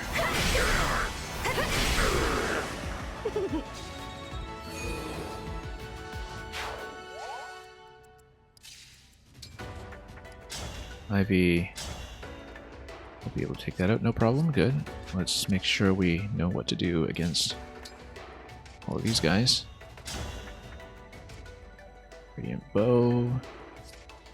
Let's make sure we also have sufficient attacks to work with over here. Yeah, not great. Kind of need the bows for this. A Worm Slayer might be able to do a fair bit. Nope, not really.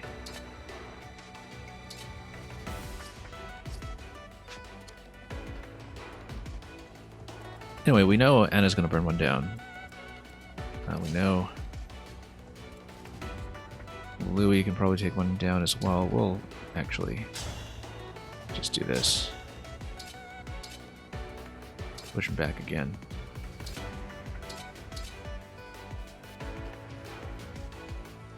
Maybe. We know... Actually, no. Ivy can just get the kill, so she'll do that. Then we'll just make sure we're not within range of these guys up here.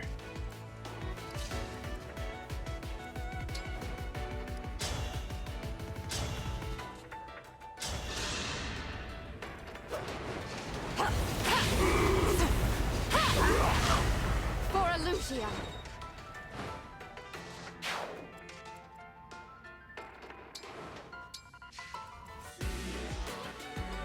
In fact, we can probably guess the systematic positions of the next rounds of spawns. So yeah, we know that the 4 locations that have not been taken up yet, they will have stuff appear on them. So we'll probably need to circle the map twice, that's all there is to it, if we are circling.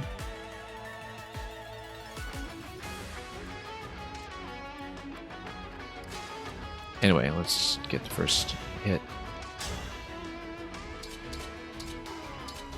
We're going to try to go for this longbow here. We'll just reload him if it doesn't work. Let me make sure Seedall can reach. Yeah, he totally can, so.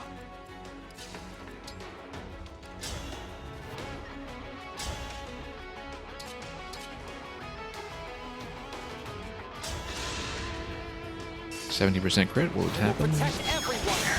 It will. I can't believe I did that. Probably wanted to use Seedall to refresh him anyway, just to move him over. Unless we use him, of course, to just make sure we can take both of these out, which might be even better. Yeah, let's just stand here and hit them both. All in a day's work.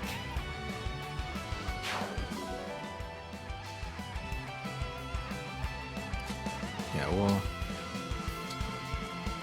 send everyone up.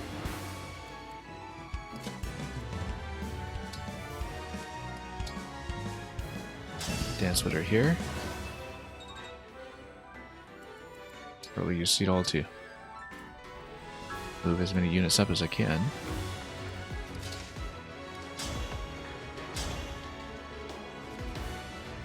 Do we need anybody's emblem power reloaded at this spot? I don't think we do yet. Thank you. Haven't actually used the engage powers in this part of the map just yet, so maybe more reinforcements, of course, so we do need to watch out, but I think we'll have a bunch up, have a strong main team. Even if they are mostly confined to one side, they'll be able to back each other up.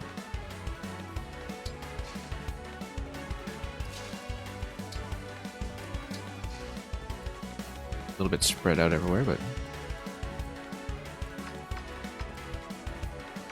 yeah, we need to watch out for the mage over here. 37 magic attack. Speed 25. Yeah, we don't want to stand there. It's not yet.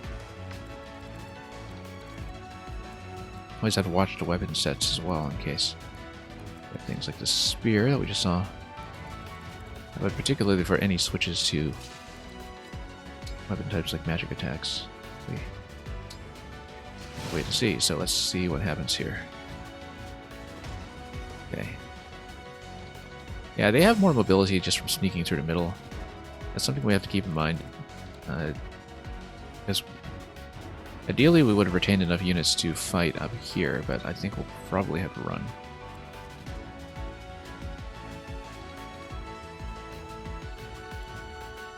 Because the only way we can fight these is to get within range.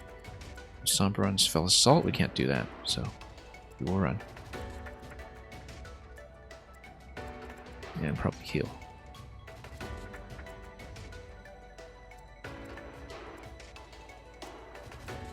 And also notice that it'll be difficult to get out of range of these guys.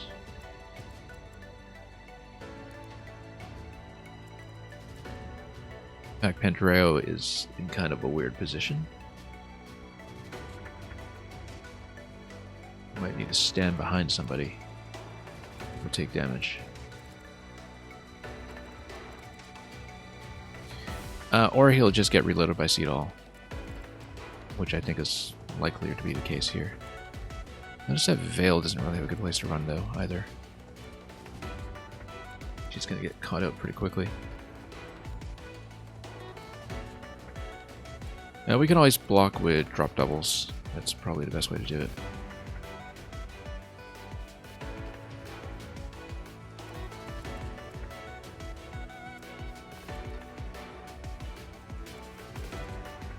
But anyway, let's fight this cluster.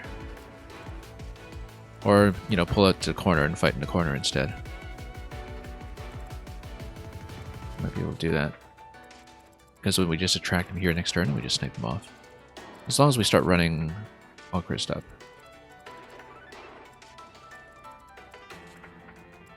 We need to go around this corner anyway.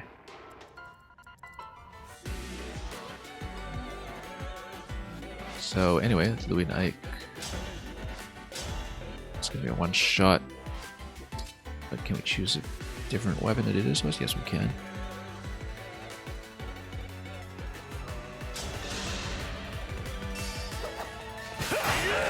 That was eye-opening.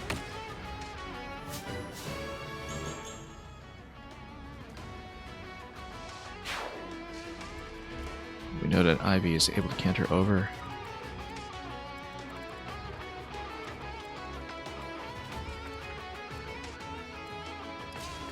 Which means that against sort of low resilience,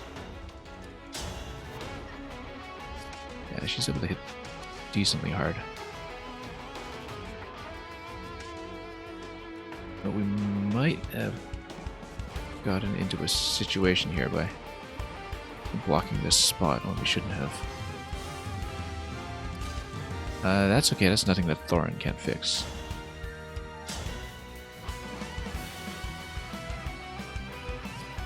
But then that would, by extension, block this spot, which continues the problem. So, one thing we could do is maybe use an adjacency bonus to buff up what she's doing over here. 35 attack. Or we just, use it all again to reload in that location rather than anything else. Like just use Nova here immediately. Just have her kill everything.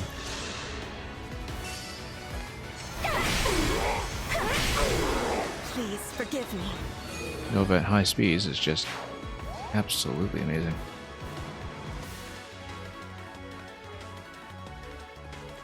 Yeah, no good place to stand here, really.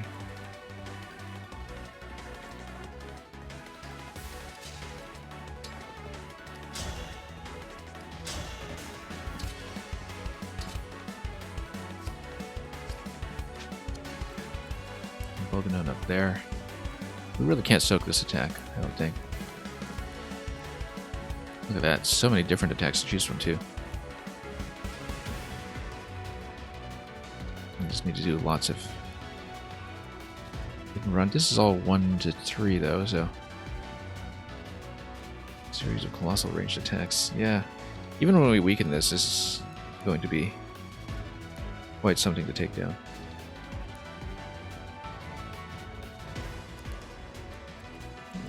Yeah, the barrier is starting to drop a little bit, though. Prevents 70% of damage to the unit, so it is now partly susceptible. We don't actually need to take down to full shield before we start chipping away. Because it was just a full shield that blocked 100%. So it is possible to start doing some hit and run now. It would just be a bad idea.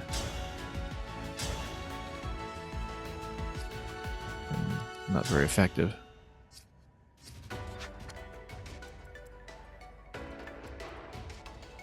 I think the right play here is to just reload Citrin.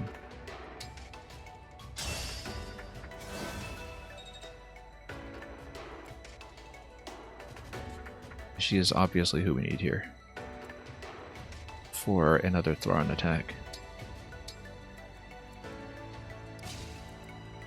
We just bring her up here. And you get one Thoron, and you can get another attack on top of that. In fact, it would be even better to stand her further away, but that's okay. We'll stand her here.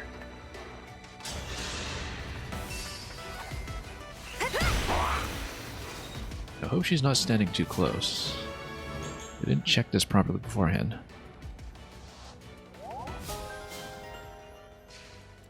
Oh, particularly because I didn't even account for these rocks up here when it comes to crossing up top, so... Yeah, so you can't really necessarily do a full loop. We might need to fight here after all. Because this is such an obstruction to any traversal unless you go around this little slot here. Anyway, let's attack into this guy. 78%. No, we want to do L-Surge for the guaranteed hit.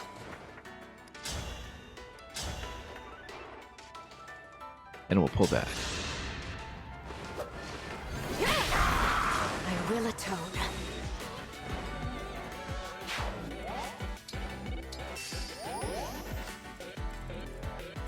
Anyway, let's move. Oh yeah, this set here. To the extent we can get out, we should get out. How we'll wrap around here, we'll worry about later.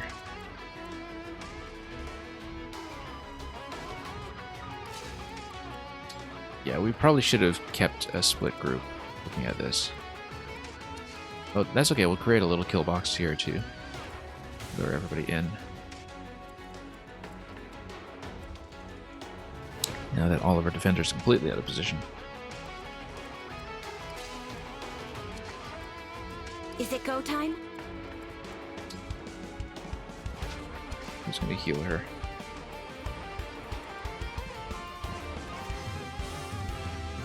Yeah, we should heal her up. I think we'll want to pull back here then.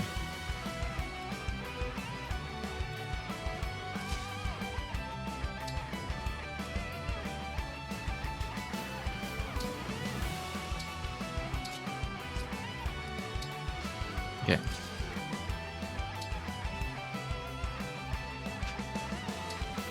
Am I within the box? I think I am. Let's... Why would I be? No, I'm okay.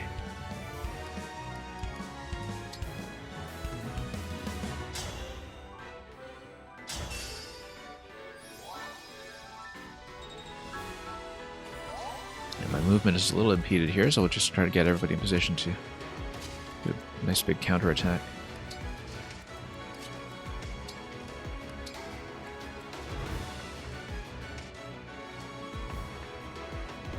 Might even keep Vale in this top position here. Shows so she can actually fight.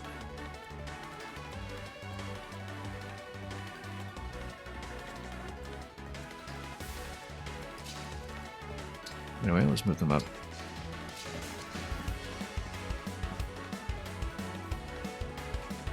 Yeah, we might want to keep John on the back line here as a defender, going to the left side, but we'll see. Change my mind about how to use him.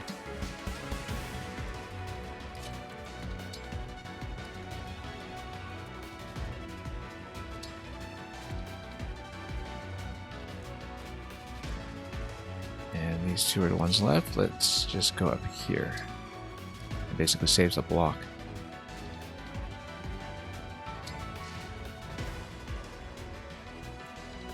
And we'll keep her in position.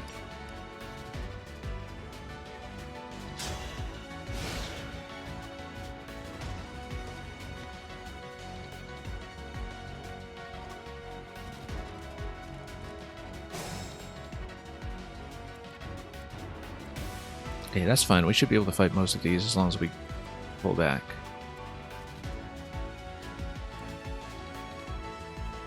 I don't know if I can rush in. I'm a little far away to make that happen. We should be able to nuke these ones at least. Were there 3 of them, or did we actually take one out? I guess we did. Totally miscounted.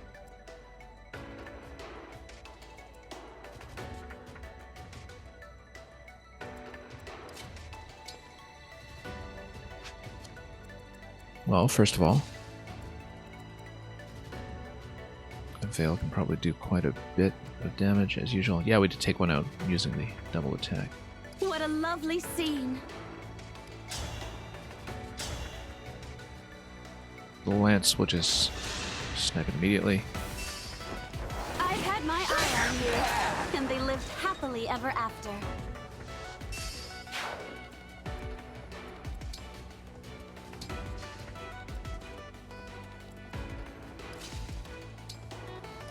Yeah, Yunaka's going to be able to do a bit of a follow-up here. In case whoever attacks first decides to whiff.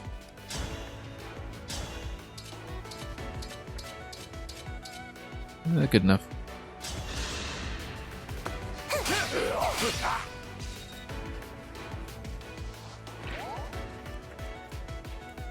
And we'll actually just keep her together on this side then. Makes a little more sense.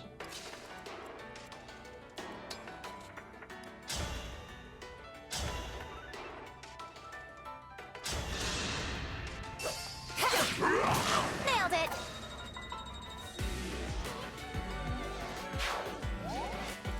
Alright, let's see what we'll do up here. Looks like these guys will go pretty far. This guy's going to be too deep in to fight. I think we just draw them out, probably. Buy myself some time for Valkyries to get there anyway. And we'll keep a squad together on the left, just in case.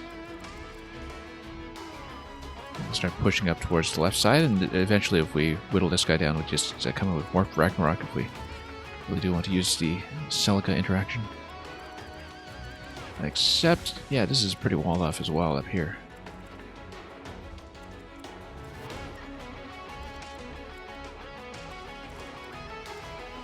Okay, so in that case, yeah, we have one move left on Xenol and Sigurd. We'll probably just land him on a location to refresh him immediately, although that's just a little bit of insurance.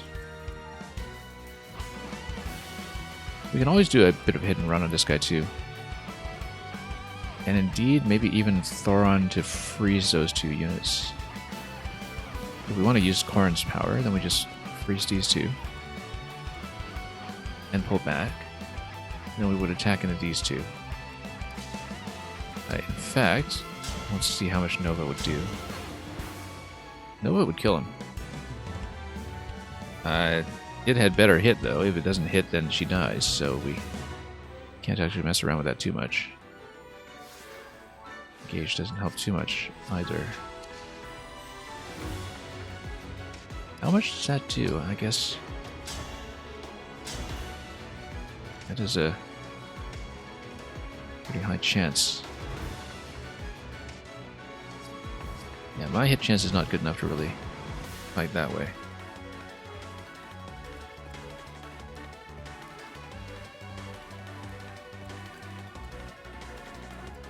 And if we want to do hit and run up here, we have to go right up to it and pull back. Which we can do. Let's see, Elwind over here, we'll need a physical attacker. You know what? We can just send Louis up there. Brannock is just going to kill. And everything else he should be able to tank against. Yeah. We'll actually be able to fight everything here, so... you know what? This is going to be the way to do it. We... just hit. 91%? That could have been risky, but... we got it.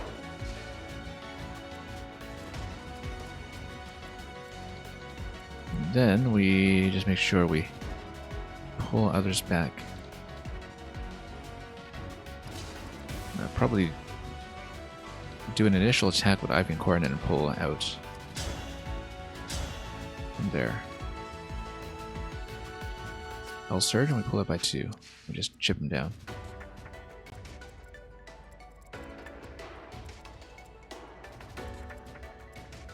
And yeah, we'll just pull her out.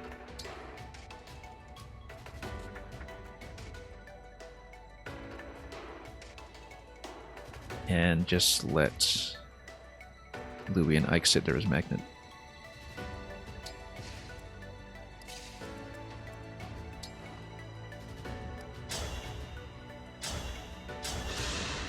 We'll chip this guy down slowly.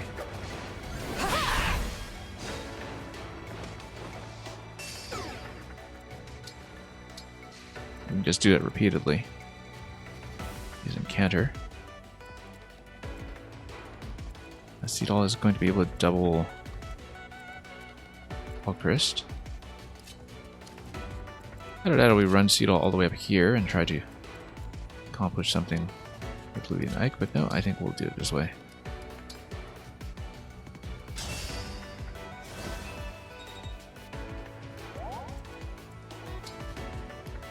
Gonna move along to make room for our designated VIP.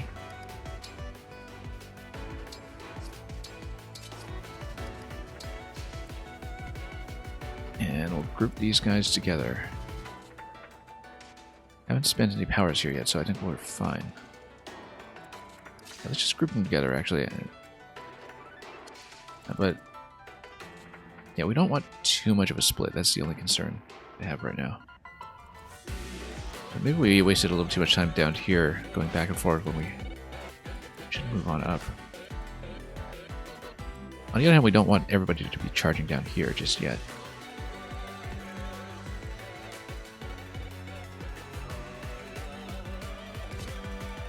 Well, we can prepare some kind of big attack against the big guy with time. Nothing will hit just yet.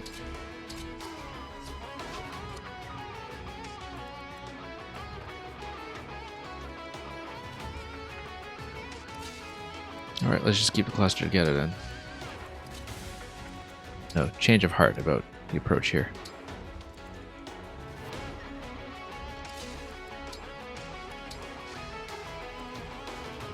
Just gonna look for the opportunity to strike.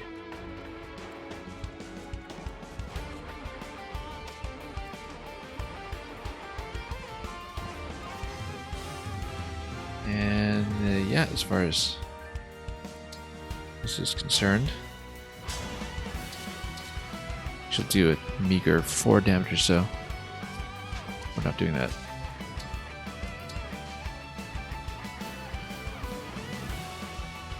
We'll just leave them in place.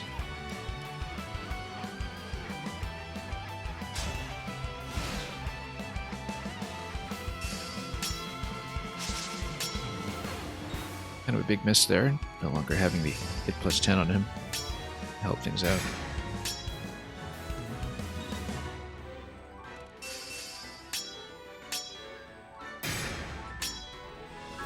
That'll chip things down a little bit, though. Fel Sovereign will use Howling Beam on this next turn, get out of range. Okay, that's fine. We can do that.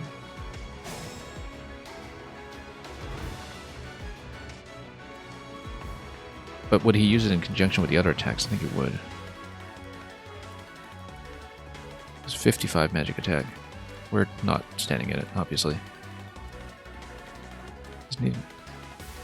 We'll need to be aware of things like freeze staves later on.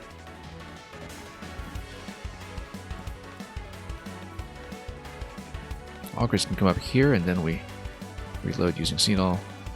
Augurs can then come up and fight.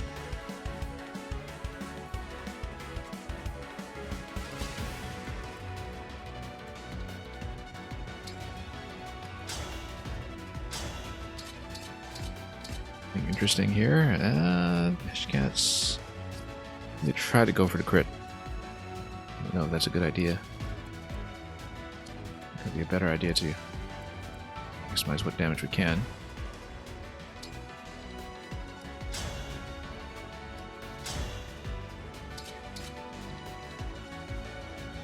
And yeah, we can try for the crit. So clean things up the best. And she'll get it. Okay.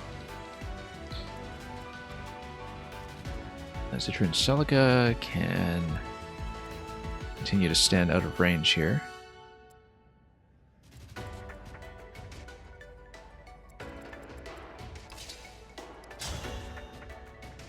An Ike would be able to hit that. In fact, it's probably best we do things this way.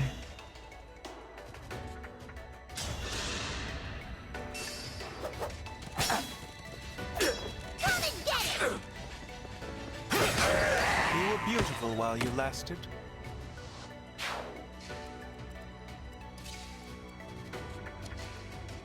Then, like this. Again, not fond of the hit rates here. Because a miss means she dies.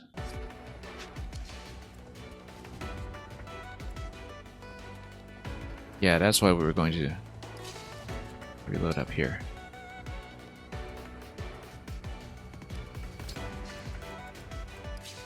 And Alchris can go for the boss next turn.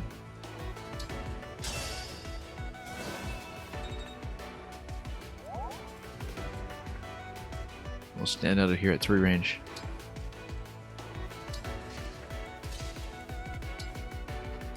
Also notice, yeah, next turn Alchris can just solo this guy with no problems. Even do another IB tab over here. We're really not sure. In fact, hitting Thoron at 1 range, that's really not the kind of play you see every day.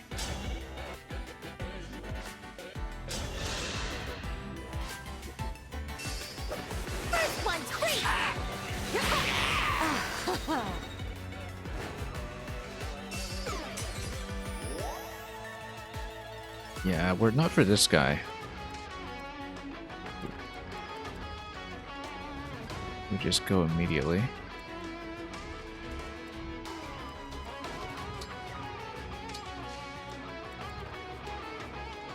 The problem is that I don't trust the 70% hit rate, and we're not the kind of player to just do it and rewind if necessary.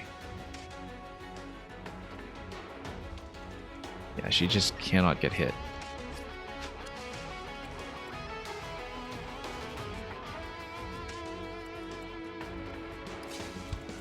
that we're going to do things a slow way. Slow, but accurate. We'll want to move Citron and Selka up anyway, because they'll be the ones that are key unit for the top left.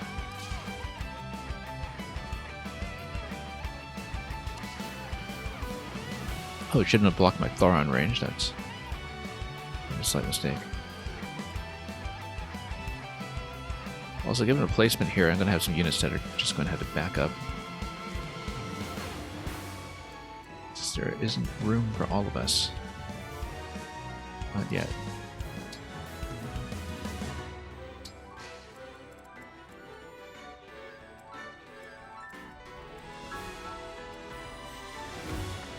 Okay.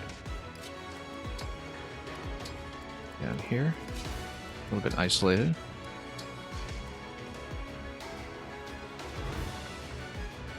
And yeah, let's just move the group up and start working on that. Then we'll be able to roughly unite at the top of the map. We should have been there already, we just didn't think to push earlier.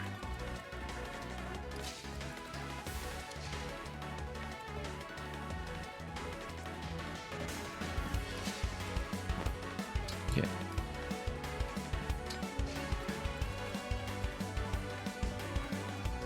We'll keep the group together. Sometimes you just need to trade them.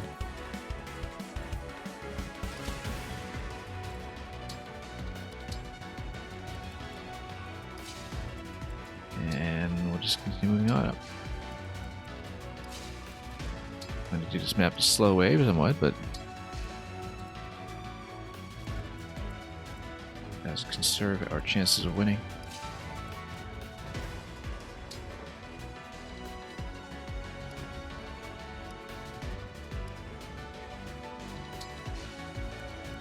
Everybody out of harm's way? Yeah, I think so. We just need to make sure we don't get immobilized. Anything going on with the enemy phase? Just a beam. Reinforcements? As expected.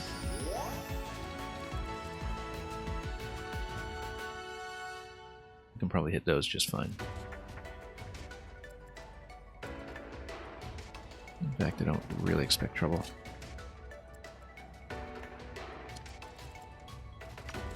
And this guy just hits at one range, so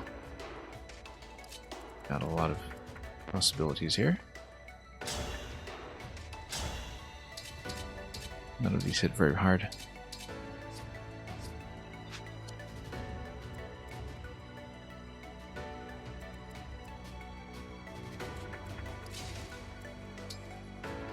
Now this will get Thoron, that's potentially important.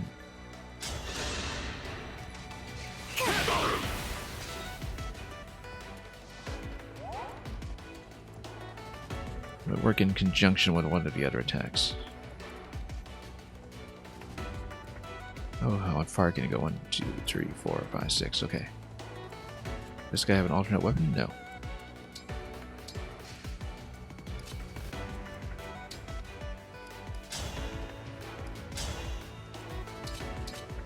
And Brave will do it. At 92% hit, anyway. Silver will do better.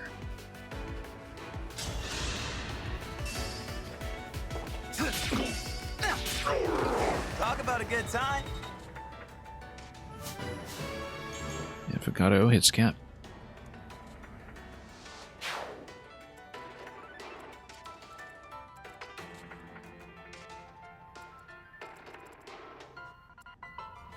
Okay, Chloe and Lynn can work on this guy. And do very well. No problem. You were beautiful while you lasted.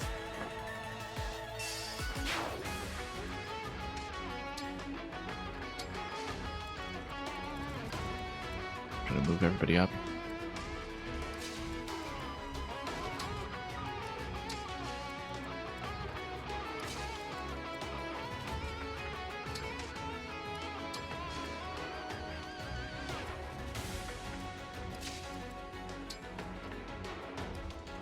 You know what? We'll keep him on backup for just a moment here, in case we need an emergency.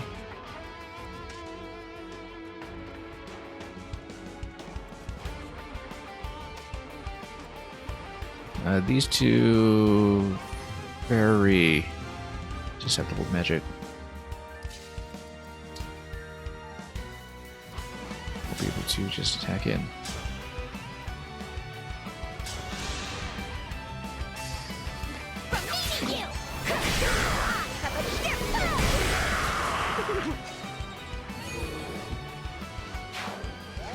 Yeah, Citrine and Celica just tearing this map apart. Very nicely done for those two. And yeah, of course, next turn she'll want to move over. Might even want to move her over this turn. We'll see it all. But we'll see what we can do here first. Killer Bow, we might get a crit on one of these hits. Let's just do it.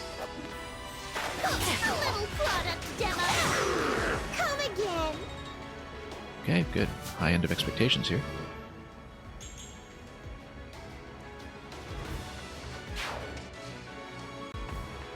And Alcris should just be able to kill. No issues.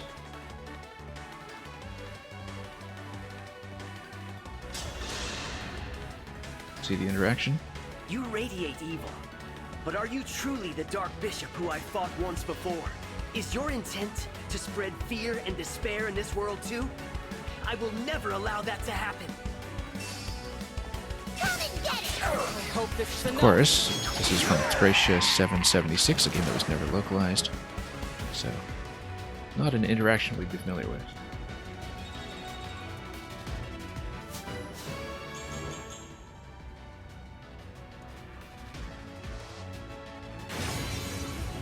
Shield is weakening. Is the type effectiveness still up, or is it the damage is still up? Okay, type effectiveness and damage prevention are still up and running.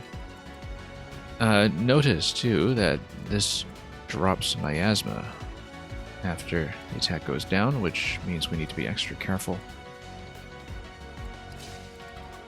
Because my crew down there is currently way out of position.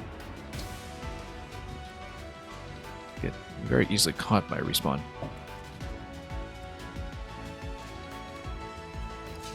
Seedall, as I was saying, is going to double up against a Trin.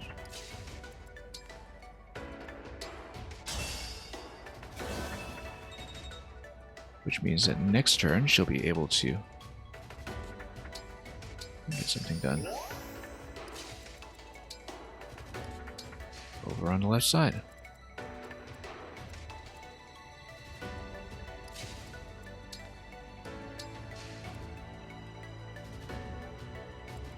Yeah, Louis and Ike, always useful in the event of reinforcements, so we'll possibly drop a Dragon Vein in case there's some chip damage here we need to deal with. Just these two. It's still worthwhile.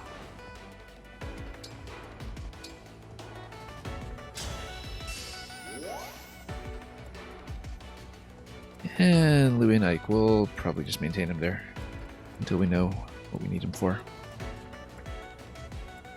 Yeah, so you'll have another quadrant of spawns after this, probably here in the cardinal directions.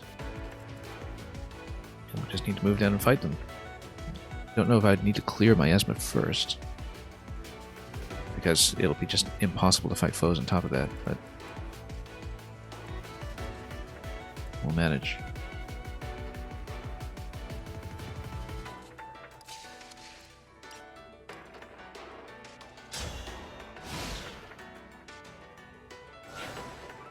Yeah, more reinforcements. That's okay. Not too concerned about any of that, actually. Let's just nuke this guy first. And Seedall would be able to double her, so... Yeah, so Trin can actually just take this out herself, I think. That'll be best. 204 damage. We meet again, Duma. Please, do no more harm. Now do the next Please set of villains spawn immediately, or do we wait until a turn break? We're about to find out. After we load her up one more time.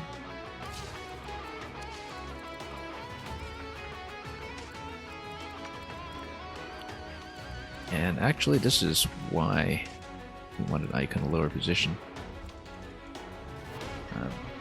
But again, I think this is one of those situations where, you know, the best remedy against this is a magic attacker who's going to nuke them in one shot.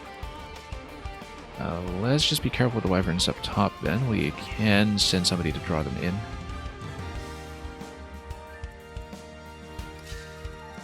What I think we should do first is... Yes. Yes.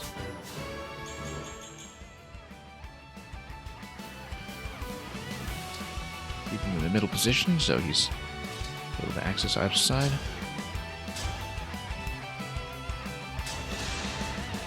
Once again, time for her. I think that's probably the biggest attack number we've seen in favor of ourselves, 204.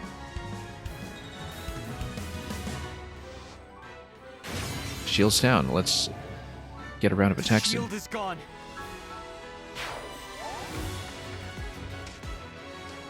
Presumably he will attack back though, so we'll need to... first of all, doing the engage is pretty important here. We'll need to pick somebody appropriate for that. Probably Anna and Lucina, because we don't really tend to use Lucina directly that often anyway. But we'll need that anyway.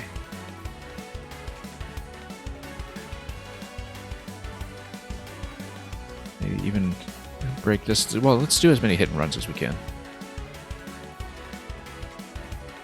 That includes the Ivy and Corrin debuff.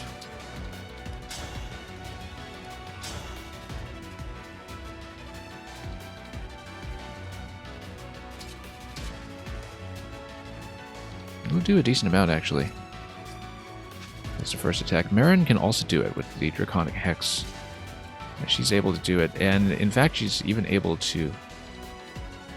I mean, you know, obviously there will be a second cycle where the shield comes back up, but... And you have to kill the next round of bosses, but I wonder if dropping fire on this guy right now would be helpful. Because then you just keep fire damage on him. We need to rescue her out. Time has come.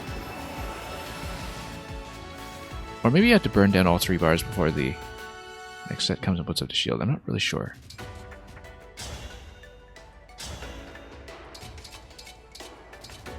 Obviously, we actually do want the type effectiveness on Wormslayer to be converted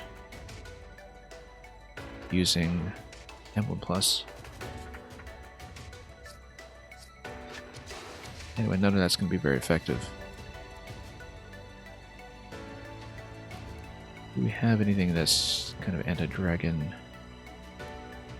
Yes, Parallel Falcon. Okay, so... we need some way to set up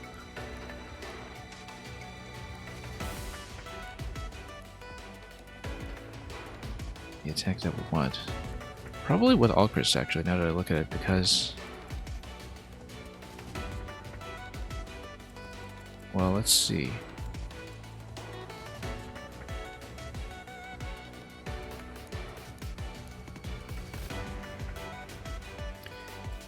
I guess if Anna and Lucina bond here would be using a different weapon set entirely. Let's...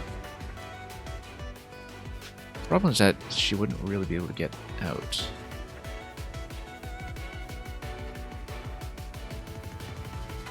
I think the best bet is Ivy and Corrin, because then...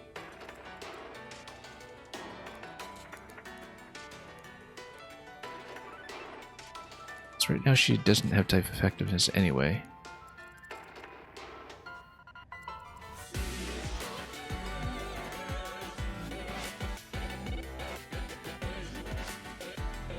It does mean I'll lock myself out of using Corrin's power for the next few turns, but maybe it's okay.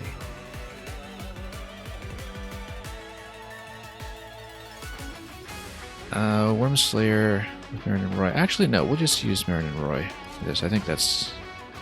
except they don't get to do the hit and run properly. But they'll be able to hit, but they can't run.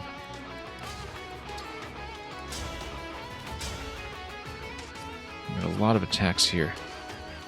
That could cause us a bit of grief. Yeah, Whirling Death, that's the zone that we're aware of here. Oh, Disengage. It seems like it just has complete range. So, yeah, we need to be aware of that he's able to do it.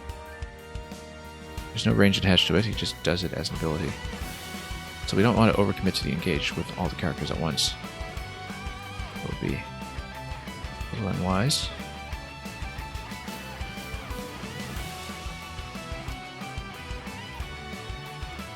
So, in that case...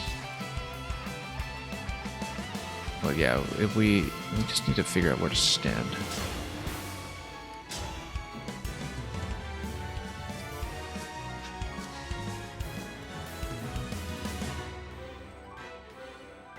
I need to rescue myself out.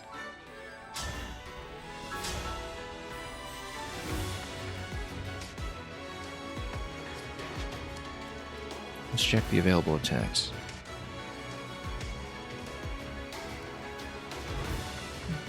Can I survive all of that? Usually.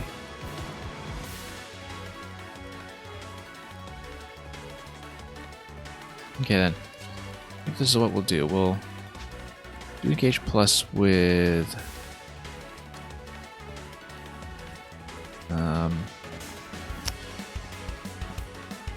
probably Ivy and Corrin.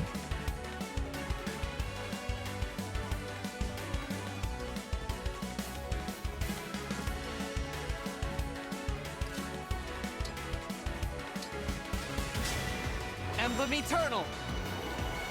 We'll see. I'm a little bit uncertain about losing access to Corrin's power, but okay, Silver Blade is going to do plenty here. Not even bring down to first Bard if we use Seedall to roll him up. Speaking of which, where's Seedall? Over here. Okay, he's able to double in that location. That's important.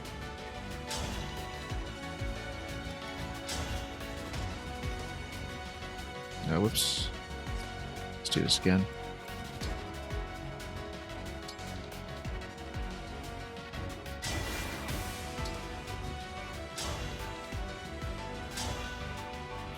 Let's check all of the available weapons just to see what we're dealing with. Silver Blade does in fact look best.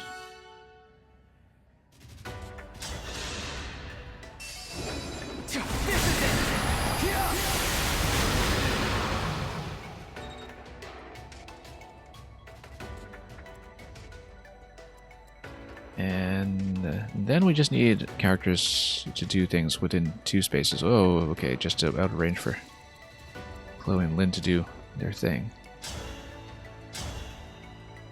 That's okay. I think we just reload him as Seedall. Oh, he's already moved. Okay. That's not good.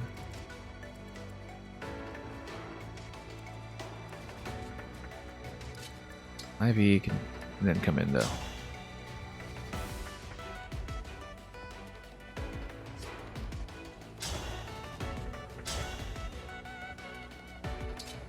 She'll do quite well. 55% on a return pass as well.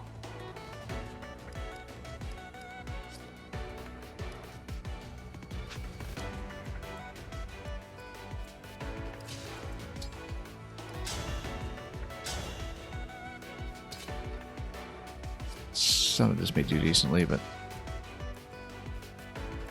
hit and run should be the way we're thinking.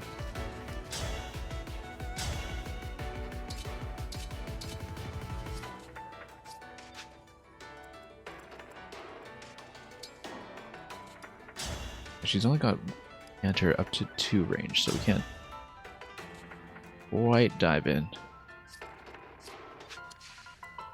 If we get the first bar down, this Ivy, it's already progress.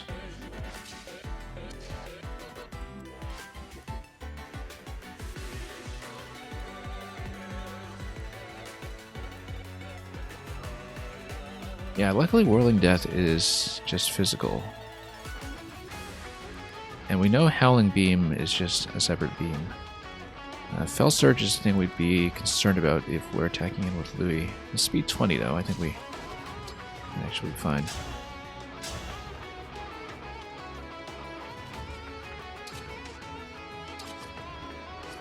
Let's get within 2 spaces here. That won't do enough for me. Also, Fagato can always do a push. Chloe with a push is actually going to potentially get something done. Anyway, let's just attack. So that'll do 64. We might want to save that.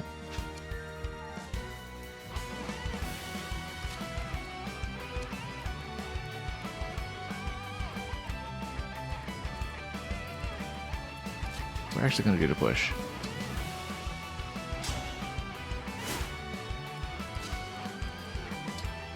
Because if she's in this location,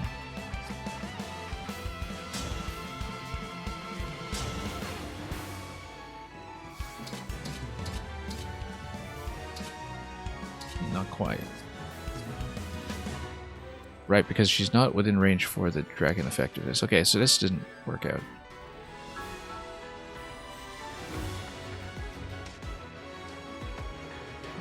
Because coming in here, it doesn't actually help. That was a bit of a wasted move then. However, if we're standing here,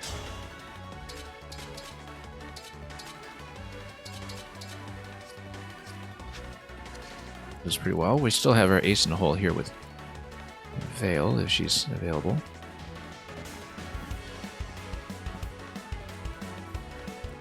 And that we can do a bit of a hit and run on her back. In fact, Veil would be able to get pretty far with this.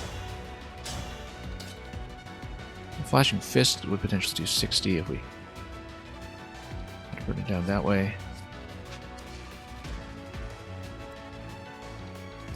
Indeed, we put it here.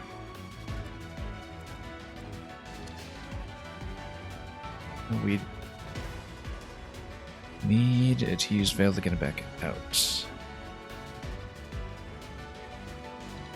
Now, Veil after Goddess Dance, I don't remember if she still has access to Canter. I think I was assuming she didn't. Because, of course, I don't want her to get nuked immediately.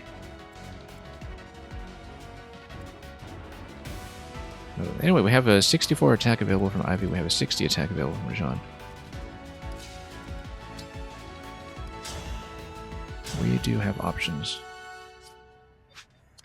I don't know how open this opportunity is, though.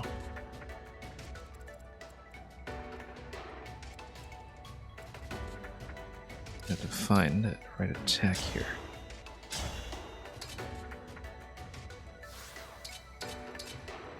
We should use the anti-dragon weapons where possible.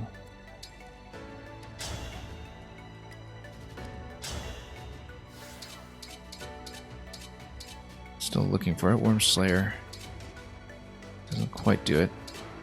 But Wormslayer in conjunction. 32 plus 64. So in conjunction with Ivy, that would actually do just fine. The main issue is... Oh, also, we can check Twin Strike. Emblem, see how much it does.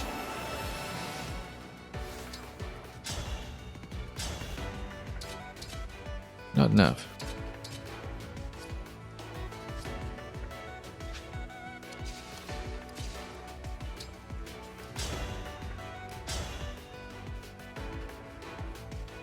Yeah, Flashing Fist does okay because it won't counterattack. At least not immediately. It'll counterattack afterwards, and that'll be bad, but... I think I should do it this way because we know that with 2 additional attacks we can get Ivy plus Marin with the Wormslayer to take this down by the second bar. And if Veil reloads See It All, then we might even be able to get an additional attack and beyond that.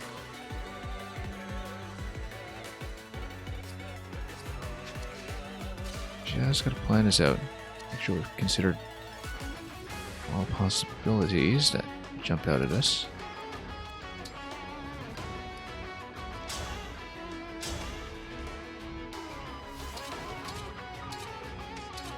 Do we have anything that will be exploiting vulnerabilities here? Note 34 though. Louis and Ike could also combine well. The other thing with Jean is that this Flashing Fist engage will do 80, which would also combine for a full life bar with somebody. So between these 4 attackers, Jean, Ivy, Louis, and Marin, we can actually take them down by 2 whole bars.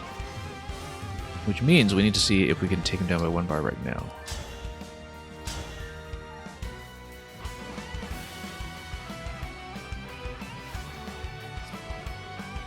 What if we engage finally and go Parthia with Lucina? I think actually that's a good idea.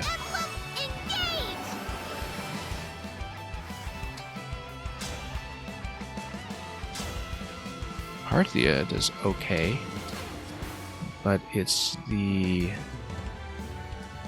up on its shield. I guess. Why don't we have access to All for One?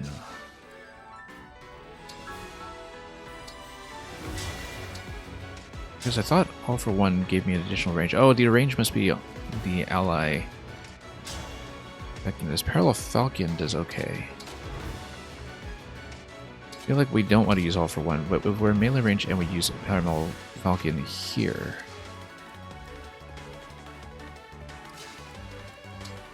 that might be good.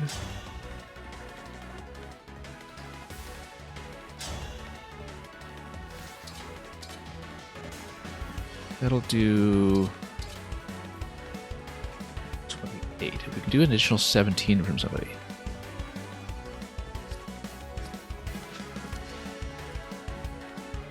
Somebody relatively proximate.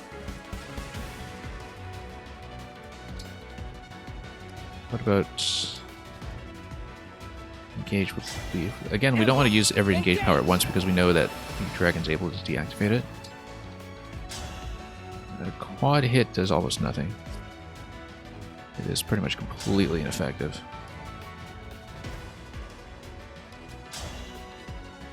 The light brand in general just doesn't do much. Master Lance is okay.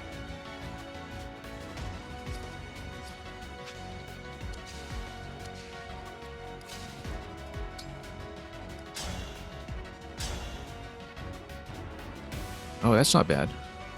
Bear. And the Brave Bow, for that matter, that can also do a ton, and only takes 56% in return.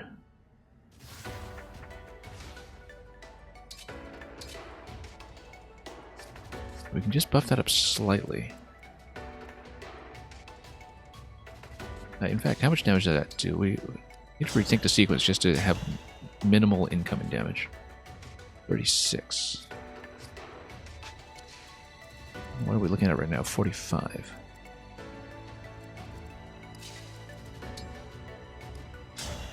And what we're looking at here. 37 with engage doesn't change.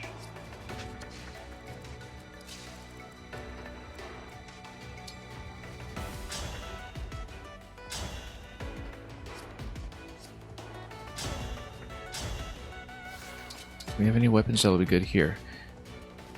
This will actually be good if we can get just a slight bonus on her. We just need a 1-point bonus. Get a 1-point bonus on her. We're set. I think it would have to be from Veil, perhaps. We're so close to doing something here. She's not quite parking in the right position.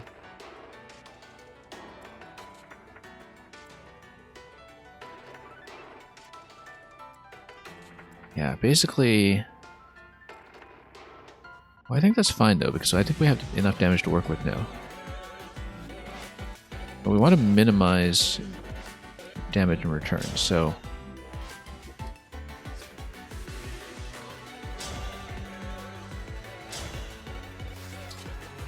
We also just don't want to use absolutely everything right away. 14% in return, though. That's the nice thing about this, is that we just virtually don't get hit in response.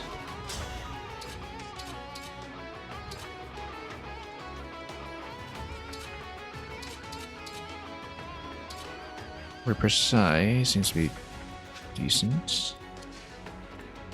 Okay, so what are we looking at now? We had a particular sequence mapped out.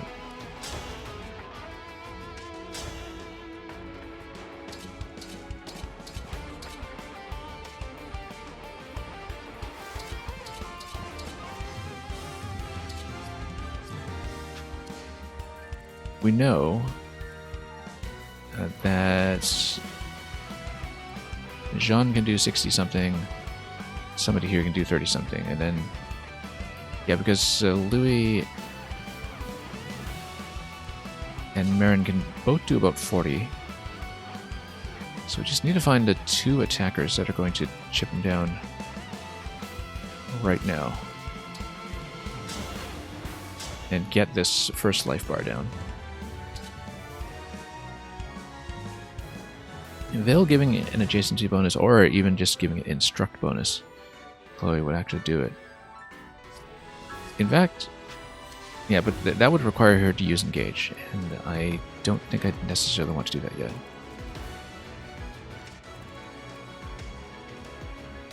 I wonder if we're still susceptible to Worldling Death. If... What's the speed on some of this stuff? Yeah. I wonder if we're still susceptible to Whirling Death if we actually manage to take him down by 3 life bars this turn. Because, I mean, that's definitely not going to be the whole fight. I think we'll probably take him down completely. Then it reloads the other emblems. And then we have to do the whole cycle again.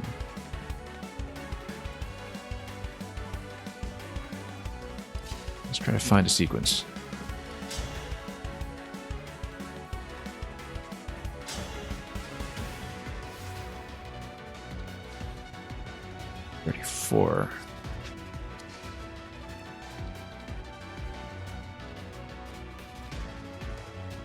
And we're so close to getting it. It's a little bit off.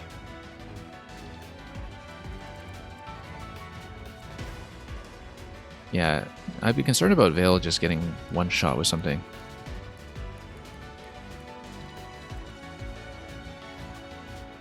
But perhaps what we use Violet now, instruct. The problem is that if she loses that from disengage, then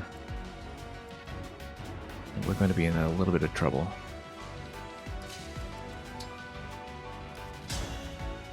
Yunaka attack in a way that is difficult to hit, no.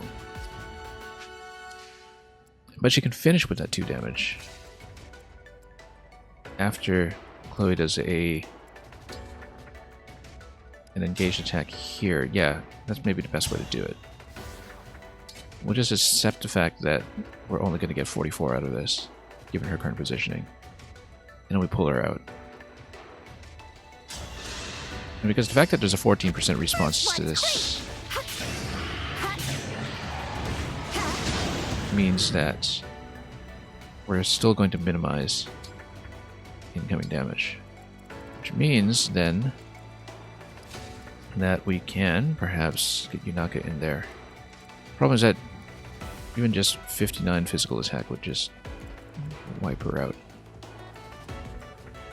So ideally we get somebody who does a hit and run. Veil can do hit and run. You can do it just fine. And if it takes down a life bar, I think this means that he shouldn't be able to counter. So we'll just do this, and we'll pull out by 2 spots. No unique interaction with the dragon form, though.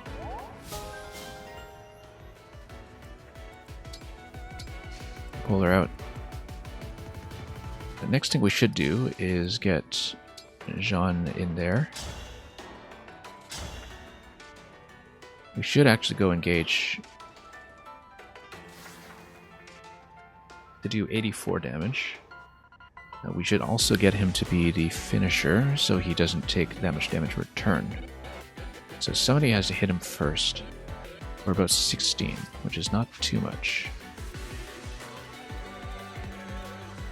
Marin can probably do it. The problem is that she will get hit in return. Quite a bit. I used to wonder if Pendreo can just break the guy with the fracture staff. Oh, I don't have the fracture staff. I'm on silence. Okay, never mind.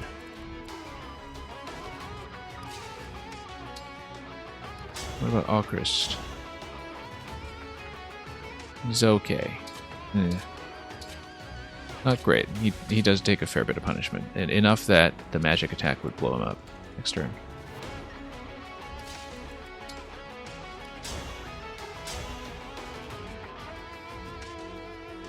Louie and Ike is a good solution here because they don't take damage.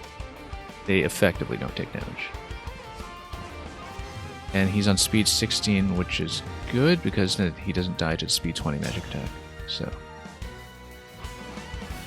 we'll probably do it this way. Or even just stand right beside. Yeah, that's actually a lot better. Oh, in fact, I wonder... I don't think the unit can be pushed, right? I don't think he can. Let's see. Because... notice that this could potentially push him if he's using the Great Lance. Maybe we, as a precaution, we shouldn't do that, because I feel like smash attacks actually do have enough room to move him. There's no reason to believe that we can't move him. He can be bumped over one square, and if he gets bumped over one square, then we might actually be in a bit of trouble. So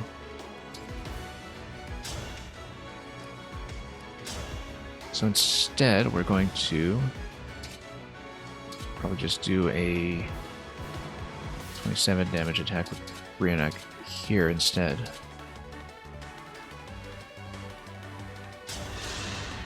I think that will be fine. And Jean burns down to remaining HP pool over here. And we finish using Ivy. Let's stand him up here just to clear in what we're doing.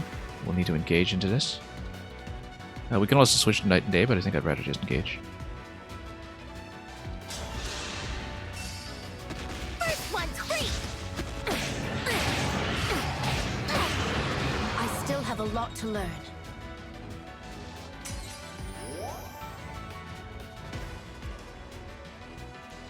Oh, he's still got 2 life bars. I miscounted. We need to kill him twice more. Okay. Alright.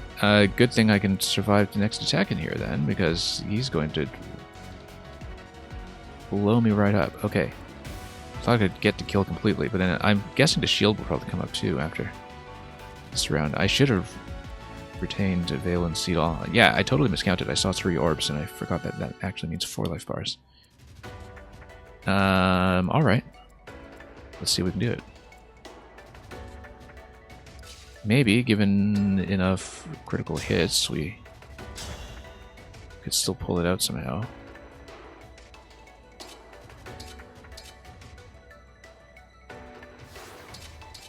Where's my Parallel Falcon? That's 30 damage.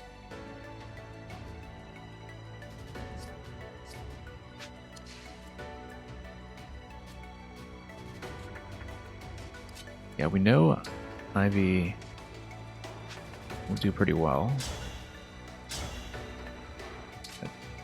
Dragon Blast will do 47 without taking damage returned, but her normal attack will do 66. Which is obviously preferred. Then, with 34 remaining,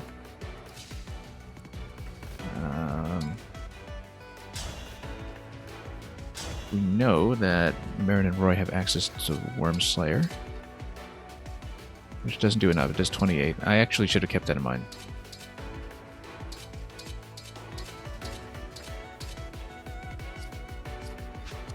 And combined her instead of Ike. Dijon attack. And that's okay. I mean, at this point, we just need to make sure we don't die to any of this stuff. Like,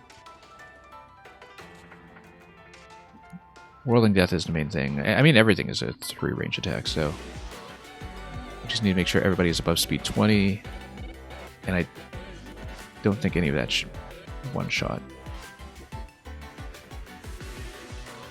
We don't want to assume too much about this, of course. It's going to hit hard.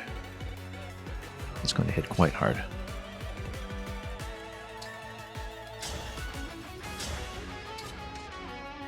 $22 on a Radiant Bow, so if she combines... Actually, that's nice, because only 16% hit in return, she'll probably survive. If she survives that, then in combination with Ivy and Marin, then we will take down 1 life bar. Then, who do we have left? We have... Andreo Micaiah.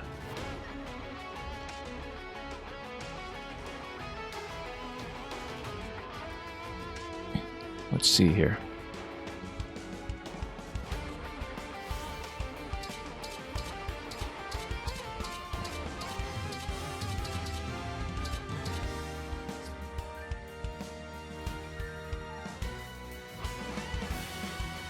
Okay, let's think about this.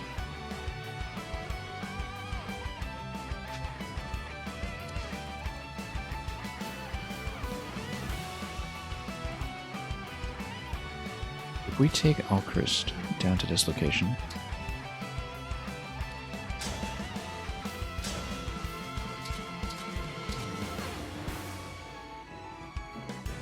he actually does get a bit of a heal off the Lundabear.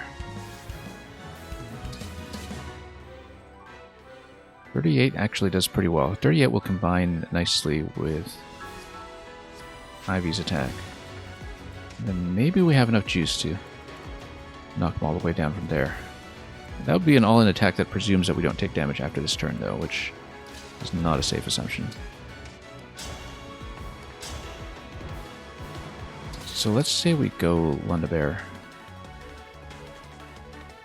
here. Engage isn't going to do anything for me. What about Brave Bow? What does that do? Brave Bow does even better, it does 44.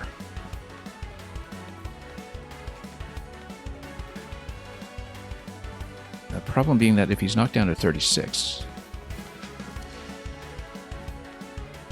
then 36 plus 18, 54, he would actually die to the magic attack. So we'd need to actually get the kill for sure in order to do that. So you got 34 off that. And how much can we get off of Roy? I thought we could get like 24 or something. 44 and 24, that's about 68.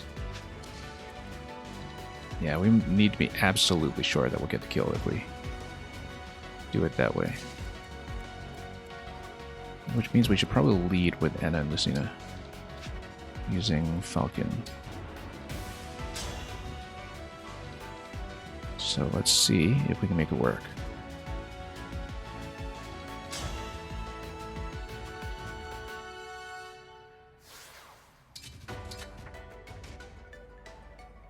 %44 in return. I thought we had a better one that wouldn't take quite as much of a hit.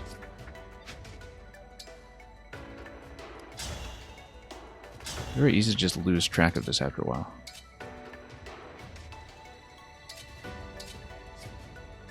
Lose track of everything that we've been doing just from over-calculating.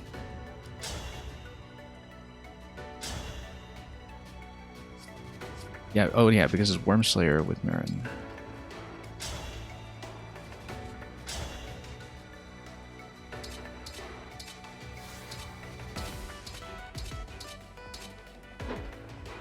$28. So 28, that would mean we need to fill in 72. Yeah, we should do it in order of reducing probability of being hit and return, which means that if we go all in, we actually need to commit. What about the all for one though? Because shouldn't it get more powerful the more units we stack into this area? It's just that all for one is like so rarely actually useful for me. You know, we can't do nearly enough with it. But if we pile in some more units first and then leave her almost for last, then we may be able to make it work. I'm just trying to do the mental arithmetic here because I should really be taking notes or something. Oh, here's an idea.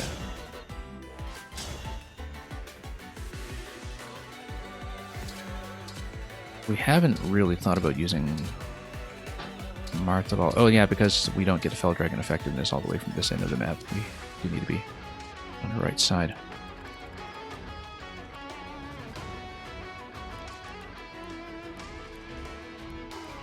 Okay, he doesn't have the dragon effectiveness here, but yeah, I guess we should start with All Crescent Leaf then. 56 in return, maybe we can improve on that. I think this is the best we can do. 44 here. Let's just roll with it. We might just have to rewind out of this if the calculation doesn't work out. And is a miss, which is good. So now he will not just instantly die to a magic attack next turn, which is good because that gives me a lot of flexibility. So now we have 42, we just need to fill in 42.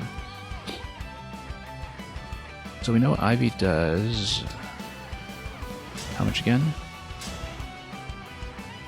Dragon Blast is 47. Standard attacks will do anything up to 72 with the Dragon's Fist. Oh, we hadn't considered Dragon's Fist. 72 to Dragon's Fist will actually match up with Marin's 28 perfectly, so as long as we make sure Marin is within range here. For Wormslayer. Yeah, Wormslayer will consistently do 28. So as long as we pair Marin with IV, then we just need to make sure we burn down this 42 damage this turn.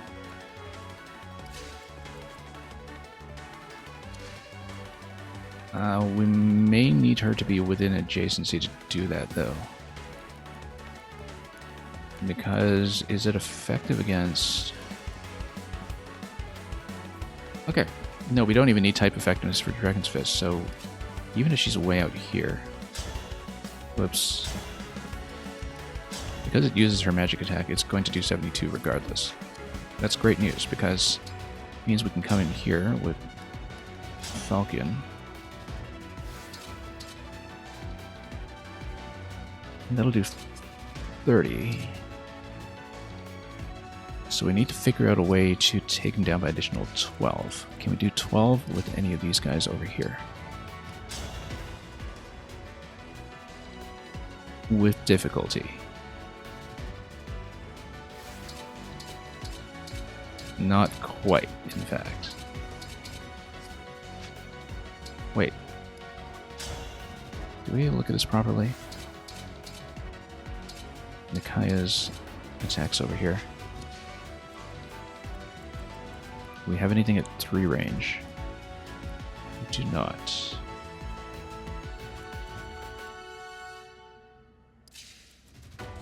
I mean, we basically need to go truly all in to make this happen. About an 87% return attack here. We could try to do Lodestar Rush with her, actually.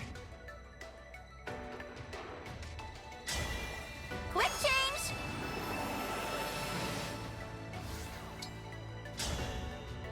We just need Lodestar to do 12. It's not going to do enough. But it means she doesn't take damage in return, which means that we would then be able to use Pendreo as a finisher if he just does an additional 5. So we're attacking with literally everybody, and then it will just barely get us over the line, if the calculation is correct.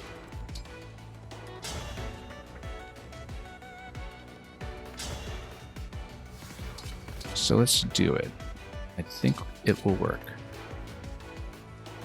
And then Lucina first, then we do Lodestar Rush with Yunaka.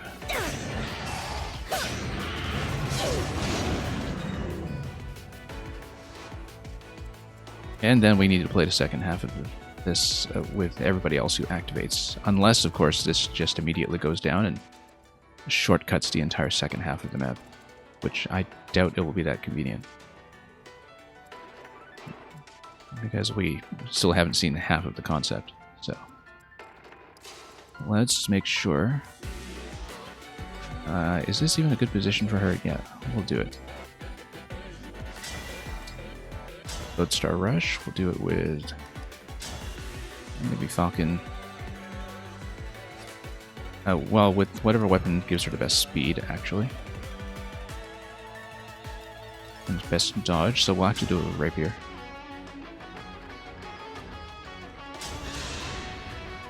Forgive me.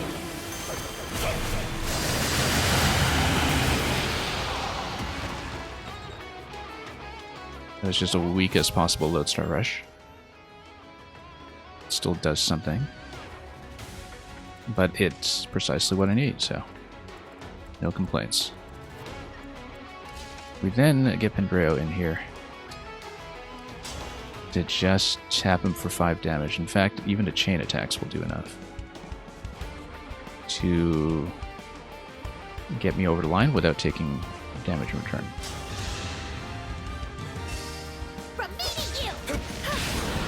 May all find salvation. Okay, now it's going to be Marin plus Ivy.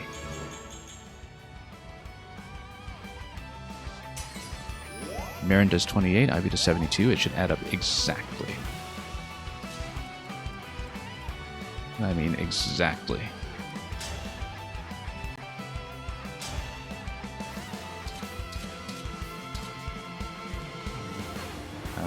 Okay, Wormslayer over here.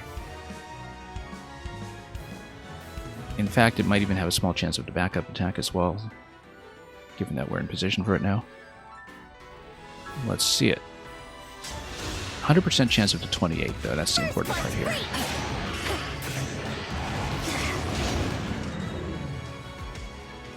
And let's finish it up. In fact, we should have done the Draconic Hex so much earlier. That would have made everything so much easier. We saved the 2 Draconic Hex characters for last. We should have done them first round. Because it just lowers all the stats by 4, right? And then I probably discussed that at the very beginning of this whole turn sequence too, and just completely forgot about it when we were doing the calculation because I was trying to make everything add up. But really, Marin plus Ivy as a combo, we found that as a combo that gave me 100 damage right away. We should have done that first, and everybody else would have had an easier time. We might have freed up an entire unit or 2. Probably more.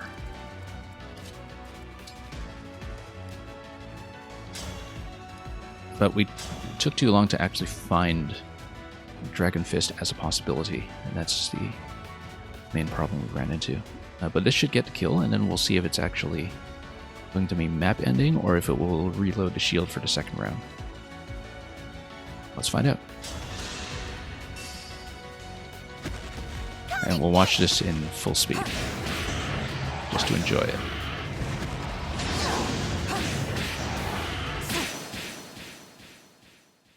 It might actually have ended the map without me seeing half the emblems. So we didn't even see half the interactions. That's fantastic. In fact, it goes up to 12 emblems, so we just saw the first round and we just burned them down immediately.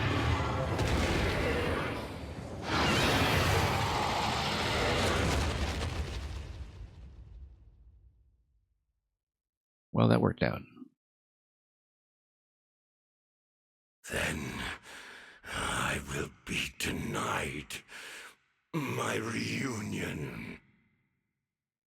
So yeah, the calculation worked out perfectly, although it was in the end suboptimal because we didn't see the Draconic Hex early enough. Or considered a calculation early enough. We've won, Sombron. Now I will never return home. Perhaps that is just as well. Anyway, I spent way too long staring at that to do the arithmetic, but it worked out, so. I am tired. Tired of searching in every shadow. For the Emblem of Foundations? I would look in sunless woods, gloomy caves, the shade of a dead tree. In such places, I felt my emblem again. Now, that is all over. You chose to be alone, yet continued to look for this emblem. Why? Perhaps I wanted someone to appreciate how far I had come, all on my own. And there's a certain resonance here with Wind Waker Ganondorf. Someone who coveted that wind, I suppose. Who I am. After millennia of being cast away. I could have been that person. Or Vale, or our siblings. Why didn't you let us? Why choose to start these wars? I need no connections. Not in your world. Even at the end, you don't want to be a father to us. Very well. You'll be only the fell dragon. An evil that we slayed. That's how we'll remember you. Do as you please. I have been alone for all this time. Why should my death be different? I do not need mercy or pity. I will fade in this place, apart from the one I yearn to see. Do you remember the invocation? What? The invocation for the Emblem of Foundations. I have tried. Again and again I said the words. It was no use. Still, it couldn't hurt to try. All right. Burn. Burn us, Emblem of Foundations. So the Emblem of Foundations here is never really established with much specificity. I think we just first heard of it on this map. So maybe that's Fell Xenologue material, or we will in fact find out what's going on now. This light. Oh, at last. At last. Electrocuted, welcome. We just finished the last map.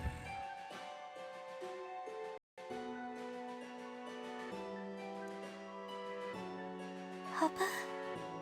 I don't see anyone. I don't either. It must be someone only he can see. An old friend. The one person he truly let in. You and I. Let us be on our way. Once more. Engage.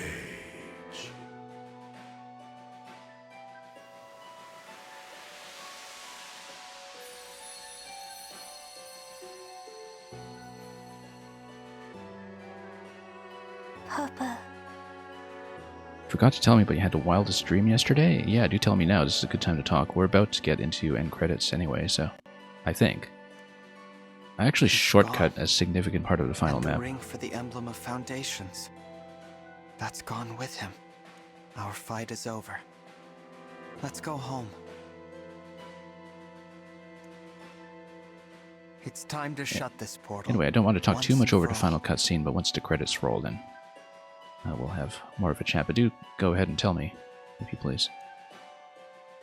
While we shut the portal, then there will be cake. The portal is closing. Once it's shut, the war ends, and balance returns to the world. We did it!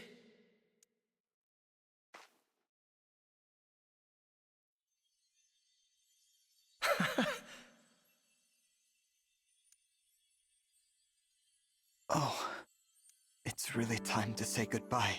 This was a wonderful journey. Thank you for letting us share it with you. No. Thank you. I'm so sad to see you go. But it's time to stand tall and say goodbye. Thank you for keeping your promise. You really were my ally, my friend, through it all. I just hope I'll be strong enough for whatever lies ahead. You will be. You're already much stronger than 1,000 years ago. Or the day you awakened. I know you'll carry on the Emblem's legacy. And your mother's. We will not be here to help you anymore.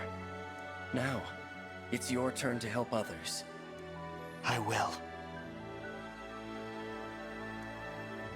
So a very strong implication You're here. not doing this alone. We'll be there to support you, brother. We can't replace Marth and the others, but we'll do what we can. Yes. Please, don't worry. It's no good. Here come the tears. I wish we didn't have to lose you. We were just getting to know you, and now... goodbye forever?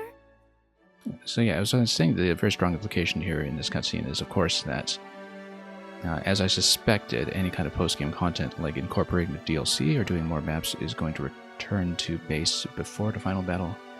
And that's very much in tune with final battles in previous games that were activated from base. Anyway, Electrodude, you were saying some kind of headcanon of the Xenoblade 3 DLC. Please do not cry. But... this world's burdens are yours to shoulder. Meet them proudly. You should not always hold back tears. But please, for now. There's been some discussion of whether Sigurd's prominence here is a signal that a remake of Fire Emblem 4, Genealogy of the Holy War, is the next thing on deck, because it's suspected that's the next thing in development. To kind of round out how Echoes remade a Fire Emblem 2 on the 3DS. I agree. I'd like for us to part with smiles on our faces. That's how I want us to remember each other. In joy, not sorrow. Anyway, Electrodude, you were saying they meet for some reason, and together with the Xenoblade 1 cast, you had to find a Dreambringer. That's probably close to what's actually going to happen. Close enough, anyway. But the name's changed. But who knows? We'll see in a few months. Me too.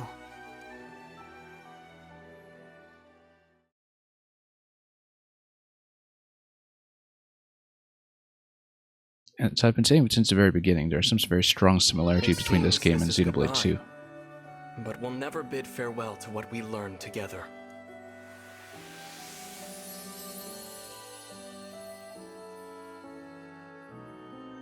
I'll miss you, but I know you'll choose the right paths to walk.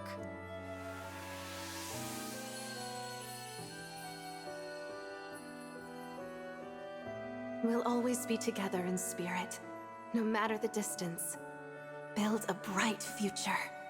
And all the emblems are saying goodbye in reverse chronological order of release, as you'll notice here.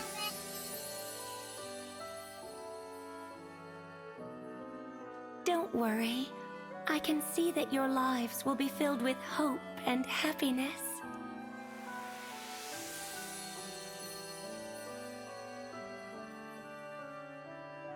Go out and create a better world.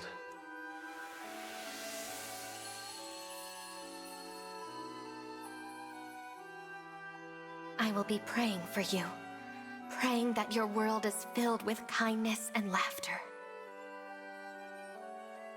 Electrodude most of the time is perfectly fine. A little bit of an anomaly here as we wrap up, which is why it'll be a good time for me to wrap up fairly soon, but we'll still try to talk it out through the credits. No, lately, no issues of that sort.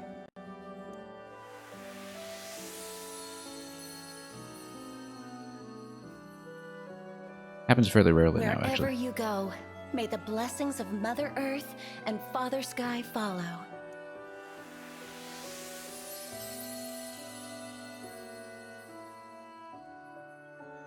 I'm glad to have known you.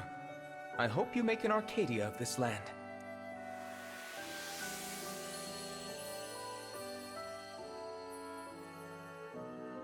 If your nations band together, there is no hardship you cannot overcome.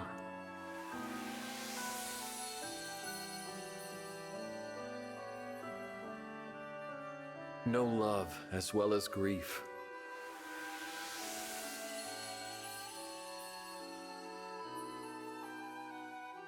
Lead Anyway, with all the way back to compassion, Fire Emblem 2 Divine and One, then to 1. and may your happiness be eternal.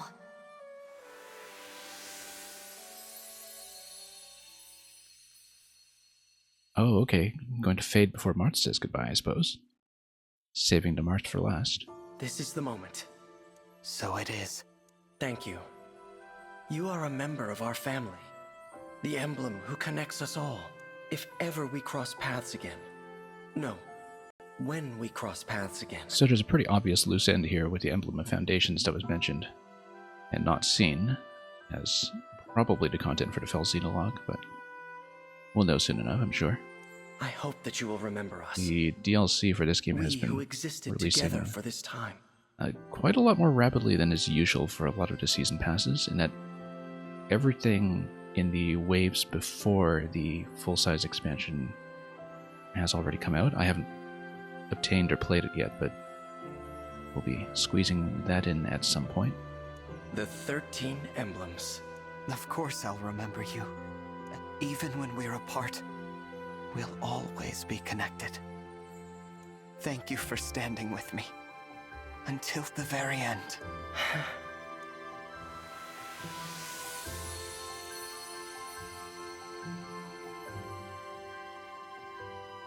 Goodbye, emblems. You gave me courage, strength, and inspiration. I will follow your example. Always. I promise.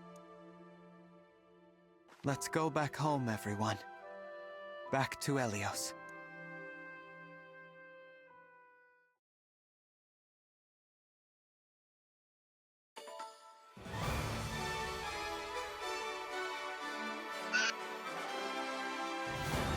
Okay, let's see the final report.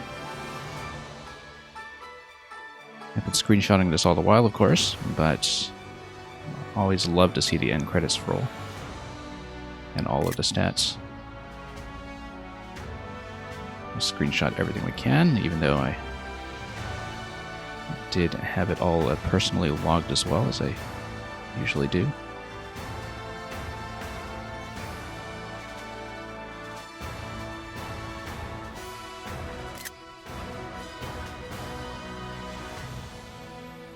And as usual, we do get to hear the Fire Emblem fanfare at the end as well. It also gives you the paralogs in sequence, but also typical of this is that it will not include the skirmishes.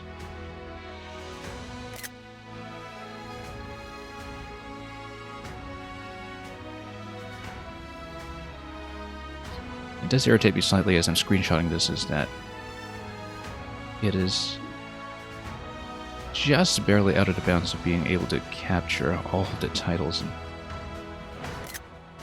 information at once. And then we'll see the battle rank of the various characters at the end as well, as is typical.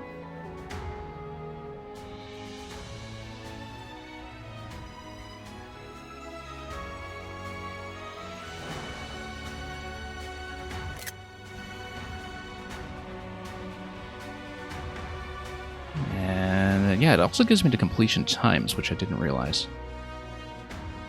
Although, of course, as you can see, the later we get in the maps, the slower we get.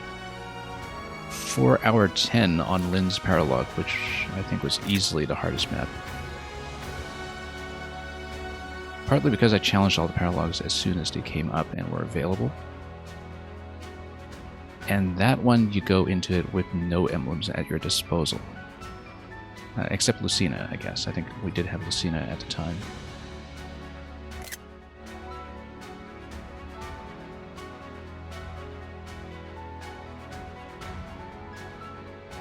And yeah, so that's why it was that's a 4-hour 10. We of course had the whole thing recorded on stream. We did have, I think, an extremely long turn that I did have to rewind out of as well. Because we had this massive setup with the obstruct play that just didn't work.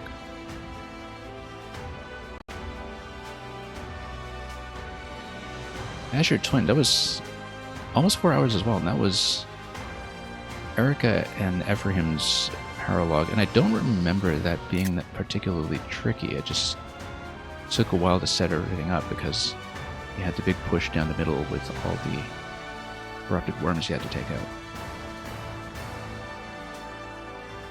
And maps get longer and longer, but I also felt like to get easier after that kind of mid-section with the trickier paralogs followed by what was it? Yeah, and in a kind of chunk from chapters 11 to 17 or so, 12 to 17 or so. That's the midsection where it takes a while for the party to settle back into a nice steady state. But since then, it's been fairly easy sailing, I would say. No real problems.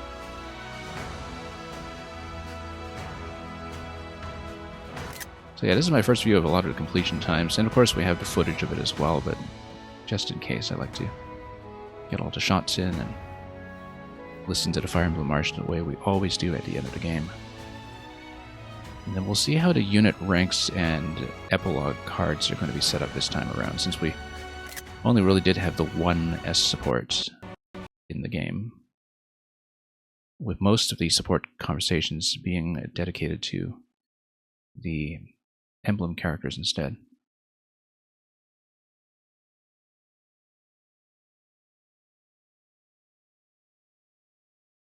So yeah, 15 paralogs, 1 prologue, 26 chapters. I think that adds up to, what was it, 42 maps or so? 42 maps. And about 10 mini skirmishes that I did off stream just to round up some levels from time to time. That's why it's taken me 2 months. Sound died? Oh, come on. Worst possible time. Hang on just a moment. Just a moment, we need to fix. We need to fix, because this is the most important part of the experience. The worst possible time. Cannot believe it. It was just fine up to the credits roll as well.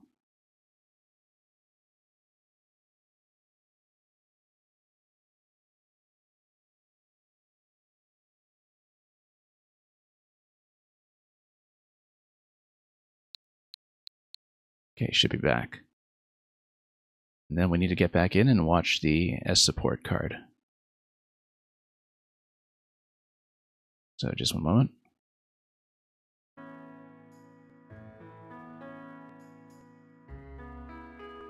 The new Divine Dragon Monarch with my S support was Citrin.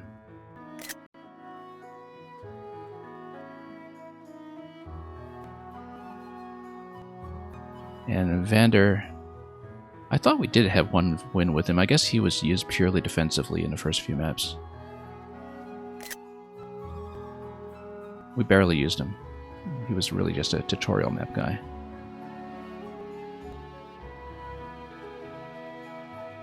Clan we used quite often in the early maps, but then he kind of fell off when we replaced him with Citrin as the main mage.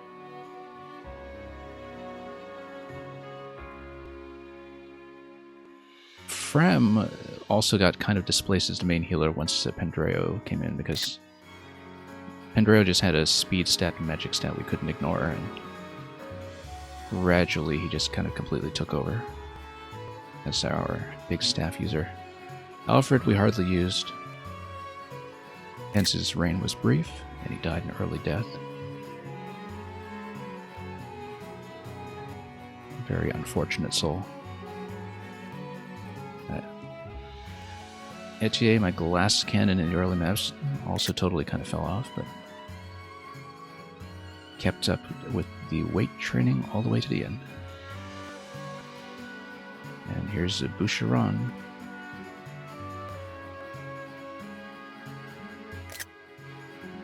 Who kind of got displaced on the roster by Anna. I guess we are seeing these in chronological order of introduction. Anyway, Tea-Master Saline. With this incredible dress. Louis, I think, was our overall leader, but I don't see a medal that signifies that. For his 281 battles and 151 wins. I think he must have been our overall leader. In battles, at least, if not necessarily in wins. And Chloe actually exceeds him here. Bonds with everyone over food. Damon, we basically didn't use him past a map where he was introduced. A lot of the characters introduced in the midsection of the game we just never got a chance to rotate in, so... Yeah, he basically stood around for one map and took one hit. Same with Amber. I remember that map too. That's the one with the ballista in one of the central chapters.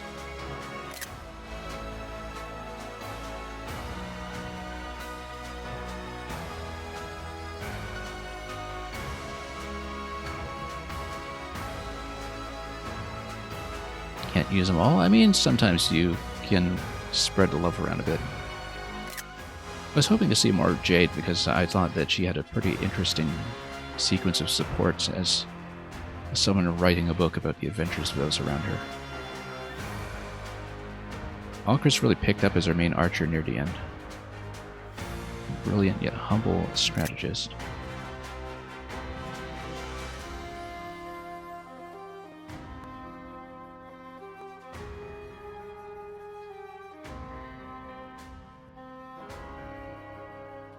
Yeah, this is in line with a lot of Fire Emblem rosters, actually, because a lot of them do usually have about 40 or so party members by the time you're at the end. But it did feel like this was an unusually overwhelming roster in terms of dumping a ton of recruits on you at once, usually in sets of 3 or 4.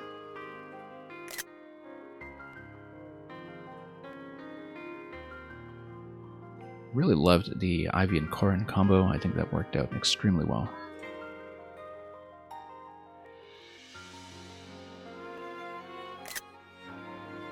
Some of these guys introduced in the middle, we just never saw their support, so I know nothing about them. Like, we barely talked to Zelkov or Kagetsu.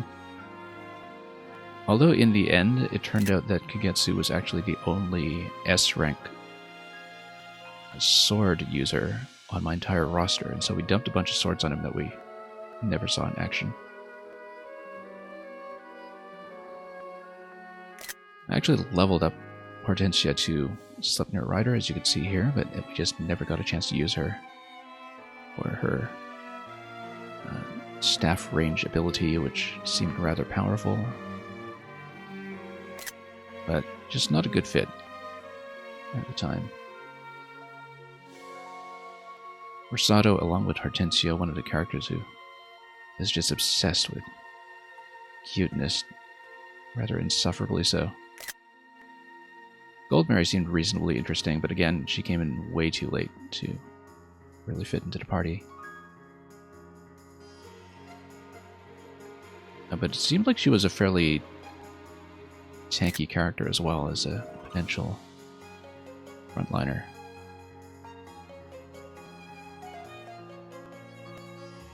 Marin I kind of ignored at first, and then she found a really good niche in my party as somebody who could do ranged attacks with both physical and magic, and then from that point, she was kind of a staple character.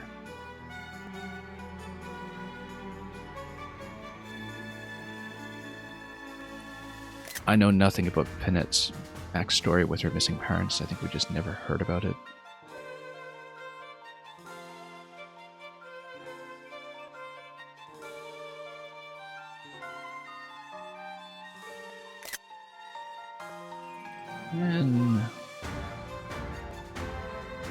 Legato, our other bowmaster near the end. One of our only cavalry regulars, in fact.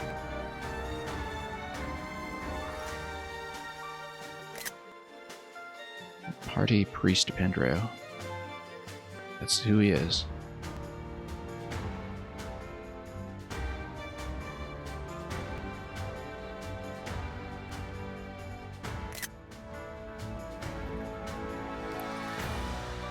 Yeah, I guess Bunette starts as a great knight and could have been useful. Here's young Anna. I try to play as Anna extensively whenever she's available. I think she's only been playable since Awakening. It's funny that the emblems from alternate universes actually do recognize her in this game and talk to her about it in supports.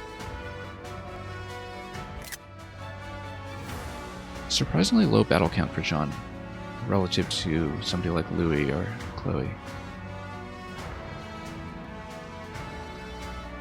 Yunaka fell off for a while, and then we brought her in when the roster expanded near the end. And she never did tell a straight story about who exactly she was. Seedall says 7 battles, but it actually kind of understates how useful he was. He was a character I took advantage of every single turn since he appeared. It's just that he didn't get into fights.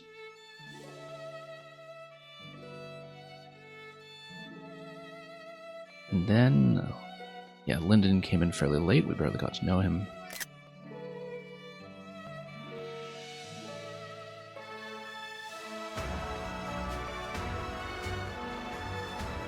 And then, yeah, Saphir also came in right at the end, so we basically saw her on defense in that one map. And didn't get a chance to bring her in again. In Vale, of course, we just moved Byleth over to her.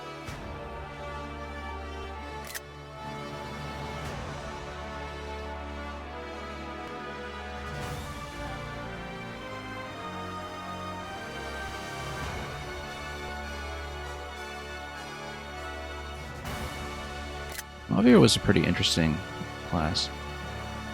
Yeah, I mean, Electrodude is maybe a little more dour than usual for the fates of the characters, but kind of tells their stories in the long term. Because there aren't really S supports other than the main character in this game, it doesn't pair the characters like you would usually see, but that is how it goes. Anyway, we're going to watch the end credits. It's maybe a good time to reflect on the experience briefly, and then we'll of course be probably logging off after that. We might see what the post-game file looks like, but won't stay on it for very long. In keeping with both Fates and Three Houses, it looks like we do finish with a vocal theme as we look at the artwork. And as we read the Japanese voice language cast.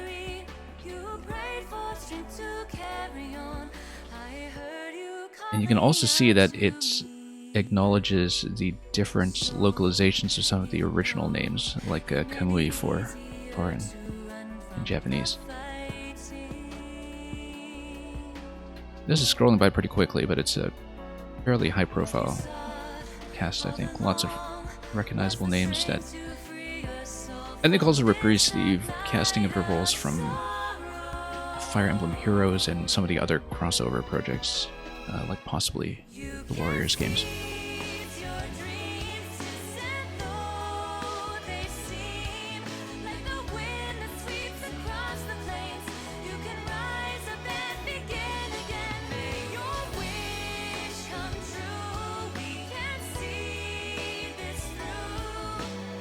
Anyway. Yeah, we spent the past 2 months on this. I'm really glad I recorded the tactics. I kept a lot of statistics in the background, so we ended up with no deaths, but that's of course with the rewinds in place. I think I used a total of 19 rewinds over the entirety of the campaign. 1 or 2 of them might have been in skirmishes off stream, so not all of them were recorded, but I do keep track because in earlier Fire Emblem games up to Fates, of course, each one of those would have been a full reset of a map and would have significantly extended our playtime. But here the mistakes were fairly obvious and easy to correct. I think I had one map where I had 3 resets because I had, or 3 rewinds rather, because I had Louis dying to backup attacks in the same spot, since at that point I didn't think to put pair up on him. I didn't look anything up over the course of playing this game on hard, which means that some of the formulas, the backup attack specifically, was still kind of totally inscrutable to me. In the end, the solution was just slap on the pair-up ability that you get from Corrin, and the problem just solves itself. But it would be nice to dig into some of the formulas and see if I made any particularly bad assumptions about the background arithmetic when calculating our way through the game. Tactically speaking, I think this is one of the strongest games in the series, and the cleanliness of the interface helps that considerably in terms of being able to read a lot of numbers at a glance and get a lay of the land without having to click through every unit one by one. So for instance, even though I think the skills design and the map design might have been stronger in something like Fate's Conquest, it's a much more accessible game to get into, and probably more fun to theoretically replay here and engage, because you don't have to do as many mental calculations with looking at every single possible weapon. It just kind of displays that for you in a practical setting, and everything is just much cleaner. I like that in this one they've finally gotten away from having an excessive number of maps just be oriented around routing the entire enemy set. A lot more boss-oriented objectives this time, which very often means it was open to attacking the bosses directly. And hey, here's the group photo of all the emblems at the end, probably a matching one for the female avatar as well, if you play the game that way.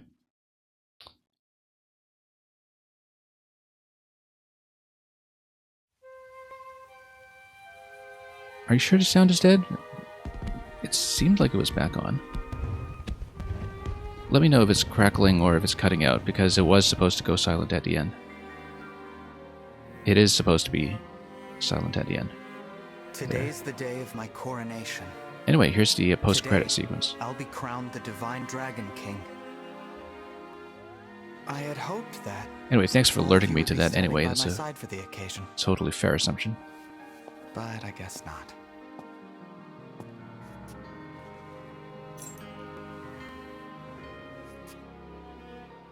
Shine on! Emblem of Beginnings!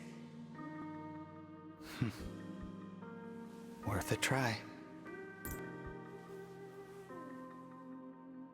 I wonder if we'll ever meet again. Yes, you will, in the DLC. I knew we'd find or you in a further here. replay. We must have looked everywhere.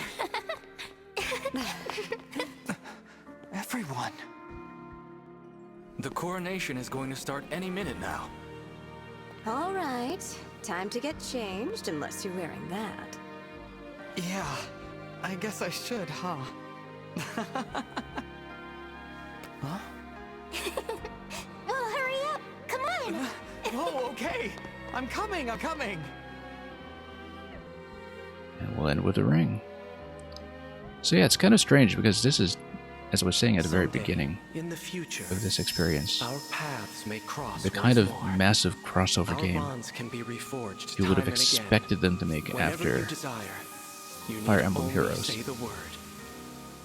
And I think it was very good for the health of the series that something like Three Houses came out first and really kind of reasserted the console game's identity in a totally different direction. Your army will be as it was before Chapter 26, but there will be a record that you cleared, and I'm totally okay with that. I guess none of the experience gains or item changes in the final chapter will take effect, and that is fine. No reason not to have the record, so let's save it.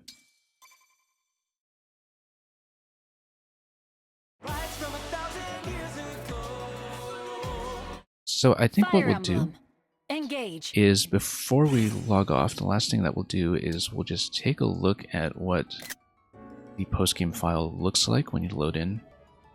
Not just out of curiosity, but we won't stay in it. We'll probably just bid farewell from here. And like I've been saying, the plan is that we will sooner or later pick up the DLC for the additional maps. I believe there are 5 of them so far. And there is the full expansion, the Fel Xenologue, that is forthcoming at some point this year. You can now access the piano in your room. We obviously have to see that. Also, a pretty big cash infusion that will give me tons of the crystals that we never picked up because we didn't play them. Tower challenges. And the cash is enough to cover the level 4 upgrades, I think, for each of the factions. So we'll just take a quick look here at what has unlocked before we shut down for the day. I'm sure the final music track here is finally up to Emblem's at the dinner table. Let's turn it on. Finally changing the track here. Giving ourselves some epilogue music. Probably some achievements to pick up as well. And yeah, it doesn't acknowledge that this is post-game.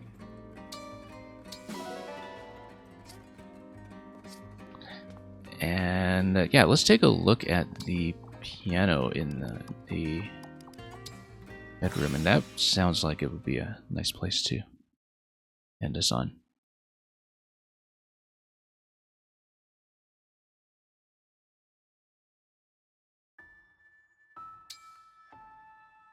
Yeah, new map, new stock at the flea market. We'll worry about all that stuff later. You can view the credits. Oh, okay, that's it. We've viewed the credits, we don't need to do that. But yeah, and then you've got the memento here. Oh, I didn't even see this. That there is an item that is associated with your S support or ring support. Must have been available for a few chapters now, we just never checked this room. Anyway, we'll stand by the piano, because this seems like it's a good place to finish up. Like I said, we'll eventually get into some of the DLC content, but first we'll take a break with this, and we'll be going back to Mario Maker for the next week or so and beyond. And I might do some shorter games that we can actually do in a reasonable amount of time, like a week or two. Perhaps sometime in July, and so... Not in July, in April. And that's how we'll fill things in before Zelda.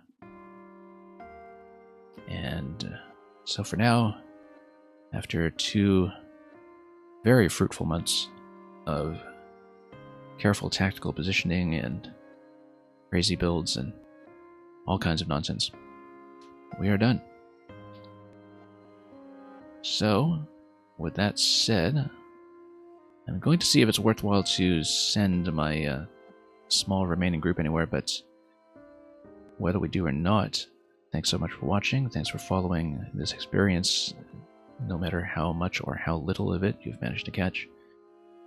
It's been an absolute treat. I think there are some things about it that are among the strongest entries in the series, some things about it that are a little more middling. And but on the whole, just a lot of fun, and definitely the biggest, longest single project that we've committed to on this stream. And we managed to get it done. We may never manage to do what it's like again, so let's enjoy it. Let's put it aside for now. And there'll be lots to look back on and remember. So, thanks so much for watching. This was Fire Emblem Engage. And whatever you are playing next or watching going forward, have a wonderful time ahead of you. And as always, everything well.